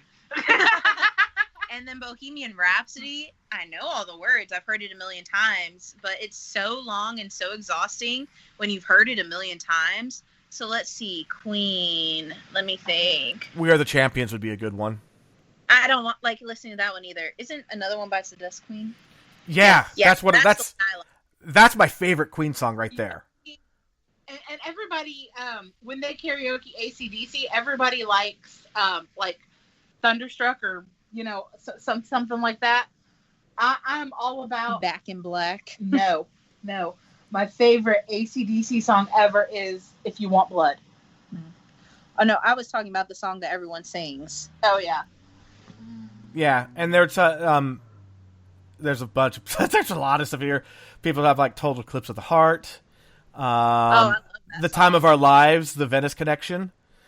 I can do the Green Day Time of Our Life pretty well. That was actually the song, my graduating class song in high school. What was? Good Riddance, Time of Your Life. Nice. Yeah. I remember them playing that. I also remember them playing Don't Stop Believing a lot my senior year. There's a lot of songs that they played a ton, and I'm just like, aren't y'all tired of listening to this? But whatever. My senior year made Don't Stop Believing too much for me. I was like... Glee made Don't Stop Believing too much for me. I enjoyed it when they did it, but when I heard it over and over my senior year, I'm like, there are better Journey songs, and I can sing all the words to a bunch of other ones. The wheel in the sky keeps on turning. I don't care for that one either. I just had to do it. Let's see. So the song that was my graduation song my senior year was S03E06. Nice. Wow. Yeah, I graduated. Let's see, I was a super senior. I failed 2 classes my senior year. There was a lot going on my senior year, so I had to redo it. And I went through a continuation of high school, was going for my GED, but then halfway through the school year, they got accredited, so I actually got a diploma. They're just like, hey, you're done with all your credits, but if you wait another, another semester, you can have a diploma instead of a GED. And I was like, okay, what do I have to do? They're like, just come in once a week for one class just to maintain attendance, and that's it. And obviously, you're going to get calls from the office. You're going to get calls about the attendance, but this is our deal. They just have to go through the motions. Don't worry about it. Okay? So that's what I did, and my graduated class was a whole total of 6 people. So we got S03E06. Wow. Nice. I don't practice S03E06. I ain't got no crystal ball. If I had $1 million, I'd also be spending it all. I'd spend it all. Yep. Now I'm being called Alto because I'm like an alto but with an E. El toe. You're just one giant toe. Oh no, I thought that was Miss. My toes are long as fuck. No, that's my daughter. Oh, that hurt my foot. No, I actually, as you guys have noticed, I do have a range in my voice. But man, we've totally went way off track here. I love this podcast. It's like it's always serious in the first half, and then we just bleh for the second half. I love that though. We should I probably. can't help it. That's my totally random is my jam. Exactly. I might have to actually start a second podcast for the, just call it like, the post-podcast meltdown, where once we get into this phase, it's like, okay, we're switching to the other show now. What's up, Toe? You can call it mental mumblings. No kidding. But I mean, seriously, when you spend a lot of time talking about some pretty heavy stuff, it's natural to finally break down into comedy near the end anyway, because you have to laugh. You have to laugh. I mean, honestly, you have to laugh. And there are some shows that are just serious from beginning to end. There are some. I've noticed. I feel fairly confident in saying that since I've taken over as co-host, it's gotten a little less serious at the end because I can't help myself. I'm a big ball of happy and I like to laugh. And I agree. And when you stick me and Bexy in a room together, there is going to be fun. There is going to be food. There's hilariousness. We are freaking hilarious. I know. Why have they not made a show about our hilariousness yet? Okay, that was a little conceited. But anyways, when we're not on the spot, we're funny. Right. And then honestly, KZ will be coming back probably near the beginning of the year. We're going to keep nice. We're going to keep Bexy too. We're going to see how this rolls with 3 people, the host and 2 co-hosts and then a guest. We'll see how it goes. It'll take a little getting used to. If it's too much, and KZ is back, I am perfectly fine stepping back. I completely understand if, having 3 co-hosts is a little overwhelming. A lot of shows actually have 3 people though as the host, and they have a 4th person come on, so it's not uncommon. We just have to see how it goes. I think it has a lot of potential. And that goes both So- ways. There's a lot of potential where things could go wrong, but a lot of potential where it could go great. So I know I'm just a guest, and I have nothing to do with what y'all do. Okay, then don't But- talk about it. Dude, ugh. I always I'm said it gonna because I know I'm you. gonna put my 2 cents in anyway, okay? Good. My 2 cents, here it is. So, you can have the other person do the serious side, and then Becky could be part of the mental mumblings. That could be it, yeah. And yeah, even Brandy was like, "Oh, but Bexy, you bring so much joy to it. Ariel, Bexy has to be the co-host when I'm on, please." Well, yeah. And Brandy, rude. But no, honestly, and when it comes down to it, if you want to guess and you want a specific person on or not on for the hosting, that's fine. The point is to try to make you as comfortable as possible to be able to share your story. Exactly. You know, if somebody were to say, you know, hey, I want to share my story, but I feel like Bexy's a little too silly for me to be able to do that, I'd completely understand and be like, all right, that's cool. I'll just drop my jokes in the chat. Yeah. I want the Ian Bex edition that comes from Deverne. Man, KZ sees this. He's busy moving. Saw pictures of his house. It's amazing. It That's is awesome. amazing. Yeah, and I have a little sad thing I have to do tomorrow. I'm going to lunch with a good friend of mine that I didn't get to see as often as I'd like because the distance between us was just far enough to make it kind of inconvenient. But now they're moving to Tennessee, and tomorrow's the Aw. final lunch. It's going to be bittersweet. That's Aw. sad. But his house is freaking gorgeous! I got to go to Tennessee now. Oh, Yeah. Tennessee's not too far from here. Yeah, that is true. know Brady what? said, Bexy, I think you bring support and comic relief. And Ariel agrees. Aw. I love our listeners. Seriously. We Seriously, have like the best listeners ever. I do. don't know the listeners, but I love them too. oh, yeah, Oh, if trust you, me, you'd love Ariel and Brandy. Oh, I Oh, know yeah. Ariel. Yeah. yeah, you'll love all of them. Seriously. I kind of miss May. They've been having some Yeah. stuff going on. So they will be back on eventually. But right now they got stuff going on. And yeah, for something I need to go up to Washington. I do. I really do. And that's where KZ's moving up to. He's actually, if I remember correctly, he is in more of the northern part of Washington, so it wouldn't be too far a trip to go see you for. So I can see both of you. You know, it's the whole thing. It's I would love to be able to just justify being able to just take a trip to go see one person, but going that far, it's kind of hard. But when there's multiple people to go visit, oh yeah, it makes it so much easier. I live like 5 minutes from Bexy. Yeah, see, Yeah. you know. I See, sneak what into needs- her house. She has a house key. What needs to happen is we all need to meet in Colorado and ambush Minxie. Yes. Yes. I do. I would love. Actually, you just something I have been cooking. You know, and one of my irons in the fire is if the show does get big enough to actually have a, not necessarily like a convention, but just have like a my mental meetup where everybody's invited and we go travel somewhere and we go hang out and we get to know each other. You know, anyone that wants to show up. I mean, obviously, some people will be like, "Nope, I want to keep my anonymity," and that's fine. Right. Of course, I won't be able to disguise my voice. Yes, most of these people so far know what I look like anyway. I'd finally get my e-hug. You think? Yeah, well, it's going to happen, whether you want it to or not.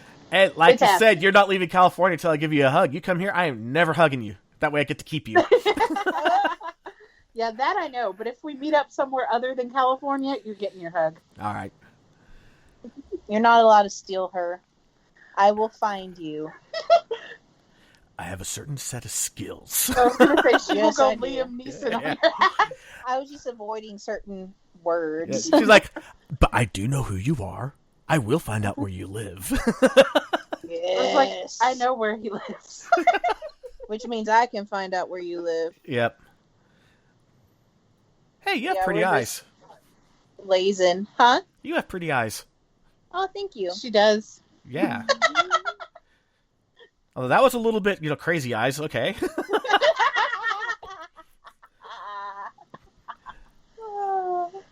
So, Yeah, anybody have any The questions? question, am I mental? I would say A little bit.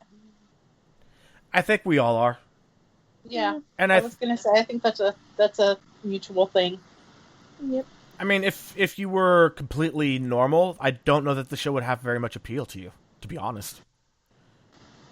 But since everybody goes through something sometime, I think it has huge appeal.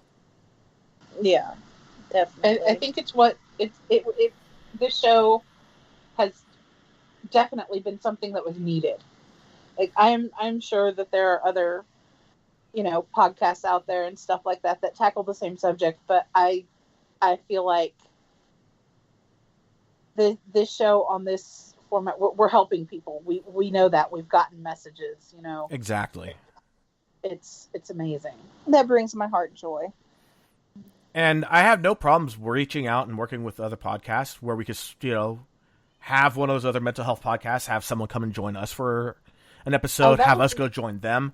Because, that would be awesome. The whole idea is to try to help. It's not like we're competing against each other. I think we should all be working together. And, if some of their fans find our podcast is more enjoyable, that's fine. If some of our fans find their podcast more enjoyable, that's fine.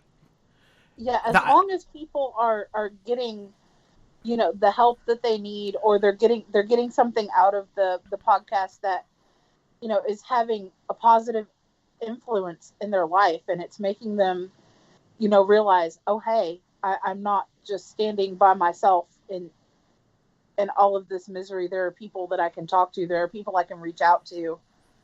There are resources to help. That's the goal. Yeah. And even if all you ever do is just listen, you never participate in the chat, you never reach out to any of us, if it's helping you get through your day, awesome. Yes. That is awesome. That's even when you're at your lowest, sometimes the biggest accomplishment of the day is I got up and went to the bathroom. And you know what? That's something. That's okay. And that's fine. It's okay to not be okay. Yeah. For so long, so many people have, they haven't sought out help because of all of the stigma around. And I'm one of them. I really thought that, if I went to a doctor, if I told somebody about the way that I was feeling, that I was just going to be laughed at, and it was going to be this whole big thing of, well, you're just putting it on, you're just faking, or, it would be a bigger issue than it was. Right.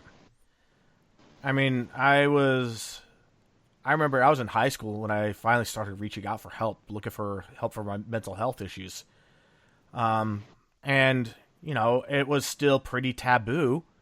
Even though it was the 90s really, I think, is where it really started going from the evangelical stage to actually acting upon it, that mental health needed something. And I think that we're still in the beginning parts of it. Yeah, it's 30 years later, but we are pushing forward. It is becoming more and more mainstream that mental health matters. Right. It's important. Mental health is health. The first time I ever heard that, I was just like, no duh. But, until you actually hear it, sometimes it doesn't register.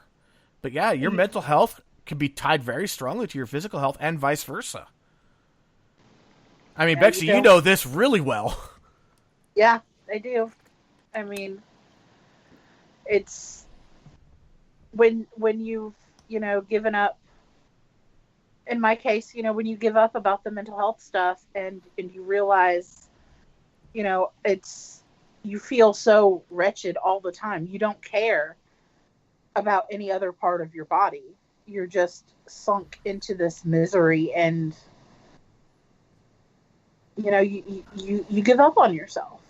Right. And then when you stop believing the lies, and when you start, looking at yourself in a different light, and realizing that, all of these things that you tell yourself, all of these negativities, all of the harshness that you turn inward toward yourself, you realize that it's all a bunch of, bullshit, basically. And you start to realize if you take care of yourself, you're going to feel better. Exactly. And then also the other way works as well. Like when you're having a flare-up or an attack with your Hashimoto's, I'm sure that wreaks havoc on your mental health too. Oh, it does, because I feel like I'm absolutely useless when that happens. And, you know, there are some times where I can have a flare-up that'll last for like a day, but sometimes it will last weeks. And when that happens, when it's that long, I am just miserable. Sorry, I got real uncomfortable. Oh, you're fine. And just from my own experiences too, about that whole, you stop taking care of yourself when you're really like you're way inside your own head. Oh yeah. And all those lies that you're getting, though, the reason that I found for me that made them so powerful is every one of those lies had the tiniest kernel of truth, and they just got spun way out of proportion. Oh, definitely. I mean, you could take, in my head, you know, when I was at my worst, it was, oh my God, you know, look at how big, look at how much weight you've put on. And then I'd look at myself and I'd think, I'm already this big. What does it matter if I eat one more thing? You know, what does it matter if I eat all the things that are bad for me? Because nobody else cares. Why should I? Yep. And that's genuinely how my brain processed everything. It didn't matter if people told me, you know, that they cared about me, that they loved me, or anything like that. I didn't believe it because I didn't believe I had any value. Well, I'm glad that you found that you have value. Yes, I know. Oh, yes, you do, ma'am. I know my worth now. Thank God, because, yeah, you are everything to me. I love you too. Yeah, I'm glad that we were able to actually finally get this dynamic on the show between you two. Oh. I mean, both of you nearly lost yourselves, and you both are so important to each other. It is so, and that you guys actually have that shared bond right there, where you both nearly self-destroyed. Well, you know, sometimes, like, I'll come over and I'll be like, look, I just want to be here. I was like, I don't even want to do anything. I just want to kind of sit around, and we'll just sit around together, you know? That's like, and that's perfectly fine. We'll just, you know, we crawl up on the bed, and sometimes we turn on music and sometimes we don't. And sometimes we just sit side by side in silence. Yeah. And it's amazing. That's a real bond. If you can enjoy each other in silence.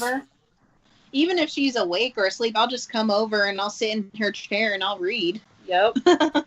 It's been known to happen. I'll be having a bad day and I'll lay down because I physically have to, like, go to sleep for a little bit, and I'll wake up and walk out there and I'll see her. So she'll be like, hi. That's awesome. Yeah. So does anybody have any questions for Megz? There's a bit of a delay, you know, between when I say it, when they hear it, and then, of course, the typing. Oh, yeah. Ah, okay. And not everybody's as fast with their thumbs on their phone as I am, or as fast as a keyboard. Yeah, every time I try to type something in the chat, like, I'll want to throw up a link or something, he beats me to it because he is super fast. I'm fast at keyboard typing because I will think Mr. Kretz in middle school, who, even though he was monotone, he was a really good keyboard teacher. And that's like one skill from school that I have carried with me this whole time. That was probably the most important skill I got out of high school. Mm-hmm. And my teacher, what they did is they went through on the keyboard and they did nail polish over every character, so you couldn't look down. You had to look up. You had to look up at the chart until eventually the chart disappeared too. Well, the way they had ours, they actually had these plastic, like silicone-like covers that went over it and blocked out every key on the keyboard. We had those. So, you know, we would play the games and stuff to learn how to do it. Yeah, And- I was taught an electric typewriter, so there was no games. Oh, Lord. Yeah, I had to learn how to Let's call it an properly electric use. typewriter too. Actually, Oh Lord! yeah, we be old. What can I say? Okay, so my She's falling. I got her though. I'm weighed down by the weight of my own booty. You were just slipping away. Whenever Okay, this is the second time a part of my body has tried to kill me. it was your boobs last time. This time it was your booty. on the camera anymore. I think we're sideways. Or I don't even know. I'm glad E is the only one who can see. Of course, I saw. Of course, it had to be me, because now I'm gonna be laughing about that one for a long time. Oh, I do want to say something, about the mental illness and stuff, especially for people who are still going through it, still trying to find the medicines that are right for them. I mean, no medicine is going to make you perfect all the time. So I still have my days where I don't want to get out of bed at all. I have days where I don't feel like showering at all, and it's the depression.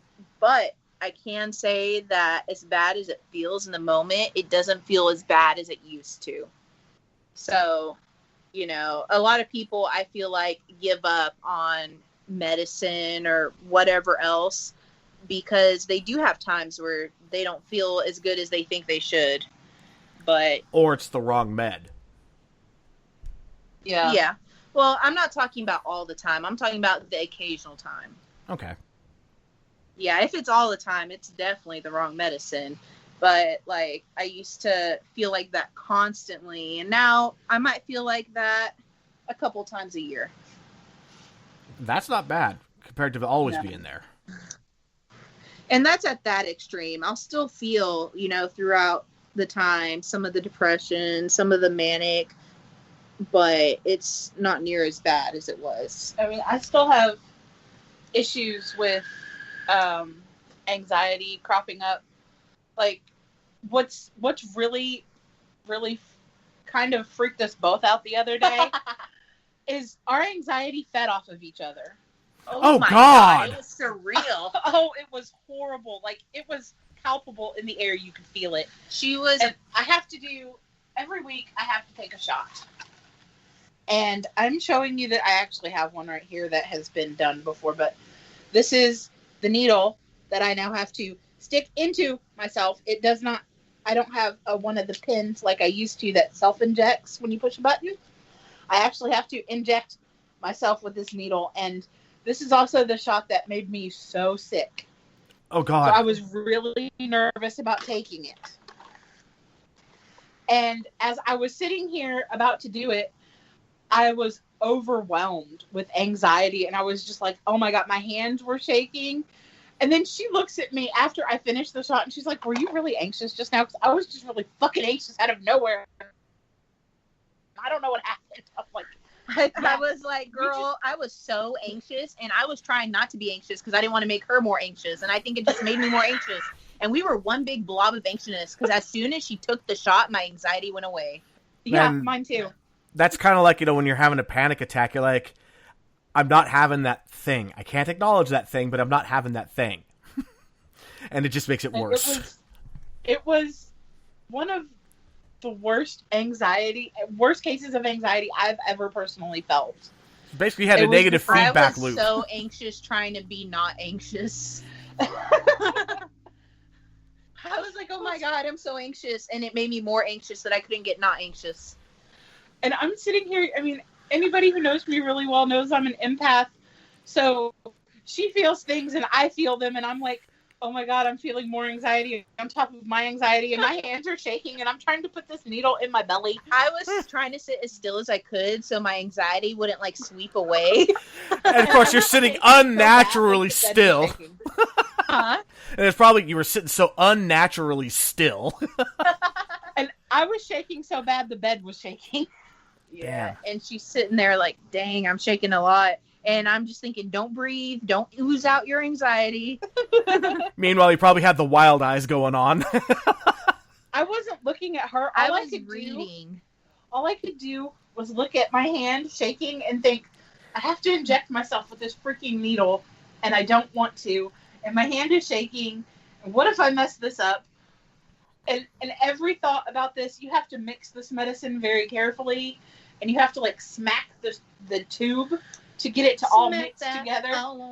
And I'm like, what if I didn't mix it enough? What if I didn't do this right? And I'm just like, stop it and give yourself the shot, damn it. I can see it now. It's like, did you just spank your medicine? Yes. You have it in the instructions. It tells you to smack it at least 80 times. 80 times? Yes. Wow. What are they trying to count to get to the Tootsie Roll center of a Tootsie I mean, Pop? honestly, You have to smack the shit out of that medicine. I have the instructions right here, and you never know what you're going to learn on this show. 80 times or yes, more. You may need to tap your pin 80 times or more. Holy crap. Yep, right there. I see it. What the hell? That is crazy. Yes. And if you have OCD, that'd make it even worse. Oh my god, what if I accidentally did a half shake more? Do I do another half shake to offset it? What if I overshook it? Should I do one more full Well, shake it does say to- 80 or more, so. Oh God, don't give me ideas about it, because it's bad enough that I realized I skipped over part of the instructions the first time I ever did it. It said you're supposed to take it out of the fridge and let it warm up for 15 minutes before you start shaking it. So the first time I was shaking it, it was like straight out of the fridge, and I'm beating the crap out of this thing, and it's like I counted to 80 and it still wasn't mixed, and I'm like, you son of a bitch. 15 minutes later, it probably thawed out. Yes. And then once it came to room temperature, it was much easier to mix. So with this one, I didn't make that mistake. It sat out for 15 minutes before I even touched it. And Bexy totally missed the joke that Megz and I shared. We were like, don't give me ideas. And we both just had these evil grins. I know. I was purposely not looking at you because I know you. All right, so we're not getting any questions. The chat is done, it looks like. Okay. I know that there's still listeners, but yeah. I think we're at a good stopping place. We're at a good stopping place. Yeah. After talking about spanking medicine. I mean, Jesus. You've definitely changed the way that this show runs. I have. You have. I don't know if that's a good thing or a bad thing, but it's a me thing, so. Hey. Apparently the chat has spoken. They want you here, so yeah. Awesome. So yeah, again. I'm really glad. I'm really glad to be a part of the show. Yep, and now we're starting to get some chats again. No? What's going on here? Maybe my chat's just frozen on my side. I don't know. My chat always does that too. Like, I see that we have 340 comments in this chat, which is like the most in a chat that we have ever had. Oh, Lord. I gotta read some of those hoes. I mean, those Oh, messages. wow. Yeah, mine froze. It's never frozen before. Yeah, mine has done that, though. Wow. Because the last thing I saw on mine, and my console usually does not screw up.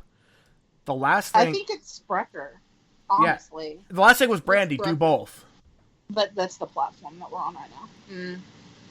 DeVern, Can I read the comments after it ends? Yeah. DeVern was saying, I think we need a podcast group chat, to be honest. Well, Port Angeles. when the website come to gets up Kansas and running City. all the way, that's going to be hopefully They something said that happens. They said that I'm a rare human. I always thought I was medium well, but okay. Medium rare is my preference. I usually go for medium. I like medium rare, but some places they'll miss it and it'll just be rare, and that's a little too much for me. So I say medium and hope that they go a little bit on the rare side. But I'm okay with even medium well. I don't like well. You don't like well? Not anymore. Really? I remember this woman Oh, I would not at touch a it. barbecue. It was Easter. I was like 10 years old, mind you. And I remember She would not eat this burger. She said, it's still mooing at me. Yep. So my dad stuck it back on the grill. We forgot about that. Later on, it was a brick of charcoal. But she's like, I can't eat it. It's mooing at me. It had like a hint of pink. Do it. And then turned do it. And then turned into a hockey puck. We forgot about it till later that day. I have since changed my mind about that. I have gotten over that, but I like my steak medium well. My carne asada, girl. So actually, Brandy did say something about me. I'm not trying to toot my own horn. It's just it's in the chats. Brandy said that I have a very unique way of tackling mental illness and make everyone feel accepted and supported. I think that's about me. Could be about Bex. It could be both of us. Honestly, I think it's you. And That's so sweet. And Ariel, it could be hard to find a therapist. And then DeVer was saying our formula: talk serious, joke around, and connect, and then mushy moment about why we are here. Yeah, that's kind of become the formula. Good call, DeVern. And DeVern, I love this place, for so do I. Brandy, our place of work, of the stress there had a lot to do with my health and the turn it took. Yeah. Sorry, Most of my just mental like health me. issues stem from my marriage. That's from 4. Yeah. Yeah. I mean, 4 and I mean, right now, we are politically, like, opposed, but he is still, like, my best friend. He's my brother. Awesome. You know, 4 and I may not be able to talk politics right now, but that's just a right now thing. We can talk about everything else. We can talk about how the 49ers are sucking right now with all the injuries. We can talk about his Chargers. We can talk about how the Dodgers didn't actually win a legitimate World Series because it wasn't a full season. Stuff like that. And that's awesome. Diverge spank butts, not medicine. Yes, that's what we were laughing. That's what we were laughing about a few minutes ago. That's it. You just used the medicine to spank butts. Oh my god! It's John's birthday tomorrow. It is. Oh, he's gonna be so pissed if you hit him like over 80 times. I'm not that old. Anyway. And you tell him, this isn't about you. Oh. Yeah, seriously, this chat room is just amazing. You guys are all awesome. Every one of the listeners. Missing Bob. He usually pops in. Don't know where he is. Hopefully he's okay. Like, seriously, people that come in the chat and then disappear, I don't take it personally, like, oh my god, we lost a fan. I go, man, I hope they're okay. That's my first thought. I spoke to Bob earlier today, so he's fine. Oh, God. Okay, that's awesome. Ariel just said, tell John it's, that COVID adds years. It's a COVID year. Well, there's extra years this year. I was going to say that this year has felt like 20 years, so. Yep.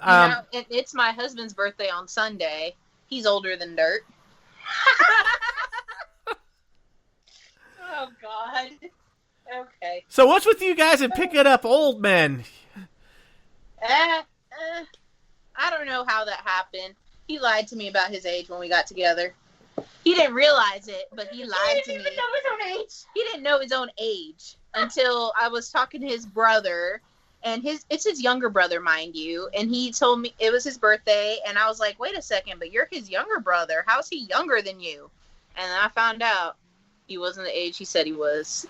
He was off by about 3 or 4 years. My oldest daughter, her boyfriend, was 1 year off on his age and thought that he was actually a year older than her. Nope. Deverne, 40s are the best. Hell yeah. I'll say hell yeah to that. I only have 7 more years in it in the 40s. Right now I'm still pulling 30. I am not quite pushing 50 yet. No, I'm pulling 40, not quite pushing 50. Now my hubby, he's gonna be 41. I'm 43. 40. 28. Man, you know what? That's it, Bex. We should go by the new name E40. Oh, wait, that's taken. That's already taken by a rapper who goes like this. Oh, my goodness. Yep, ages are being thrown up all over in there now. 4 said he's 46, Brandy 30, Ariel 32. Devern, I'm 27, looking for a 40. Oh, he is hunting for cougars. Ooh, tell him that I know some freshly single sugar mamas. Oh, Lord. Yeah, Rob's into a new girl, so he ain't with his sugar mama no more. Oh, man. You know what? Just go on Whisper and post anything, and you'll get flooded with, hey, are you looking for a sugar mommy or a sugar daddy? He's like, do you even bother looking at the gender? Seriously? I get that on Twitter. Huh? I get that on Twitter. God. Seriously, it's like, go away. Diverse, let me know.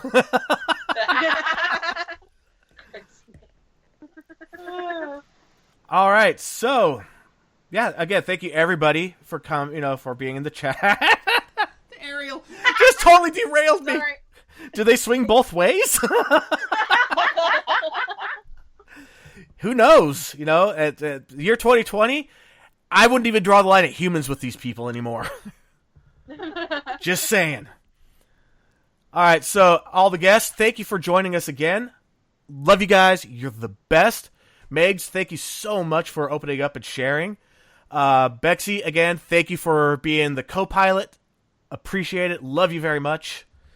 Love you too, E. And if Thank anybody, you for having me. yeah, thank you for doing this. I mean, it was, for those that don't know, it was so last minute because the guest that was supposed to be on, they canceled. Things happen, and it's 2020. I'm surprised that we haven't had as many cancellations as we have. I thought we'd have more. Yes. And then we had some issues getting another guest lined up. They accidentally fell asleep when we were supposed to do the pre-meeting, which, again, I'm not holding it against them. It happens. And they'll be a guest another time. I'm talking to them to schedule them because they actually have a great story. And then Megz jumped in. Was not expecting it. I wasn't sure that you were going to have it to do it. I'm glad you did. Thank you very much. It takes a lot. You may say, "Oh, I could talk to anybody about this," but I mean, seriously, it's not an easy mindset to get there. A lot. It does. And thank you so much for sharing with all of our listeners and everything. I'm glad. It makes me feel good to share. Yeah, and there's definitely there's a cathartic effect to it, and definitely a rush, a little bit of a high that'll last a couple days. It really does. And she's going to become addicted to being on a podcast guest. Attention. Huh? Yeah, I was just saying, you're going to become addicted to being a podcast guest. Bad joke. I'm sorry. Man, if you knew my history with podcasts, you'd be shocked. I hate listening to podcasts. Hosting a podcast, I don't listen to very many podcasts. Like, I don't really listen to them at all. I don't. I'm going to be honest, this is like the first podcast that I ever consistently listen to. I used to listen. Consistently. My coworkers will listen to podcasts, and I'll go out there and I'll be like, "What is this shit?" And I'll make them turn on music. And now, not only, now I'm co-hosting the podcast. So. Yeah. I mean, there was one I listened to for a regular. Listen to are all monotone. There was one I used to listen to a lot. It's Hello from the Magic Tavern. It's funny as hell. It is all ad-lib comedy. It's a guy from Earth who went into a high fantasy realm, and there's a little portal that once a week, his little laptop gets enough power or gets enough signal strength to broadcast through the portal to Earth. He's trying to get back home. It is funny shit. It really is. That sounds interesting. Yep, a lot of other people on here are saying that this is the only one that they listen to as well. That makes me feel really, really awesome, very special. Thank you, guys. That's an awesome feeling. Thanks, guys. Anyway, without further ado, we will catch you next week. Bye, y'all. Bye. Be safe.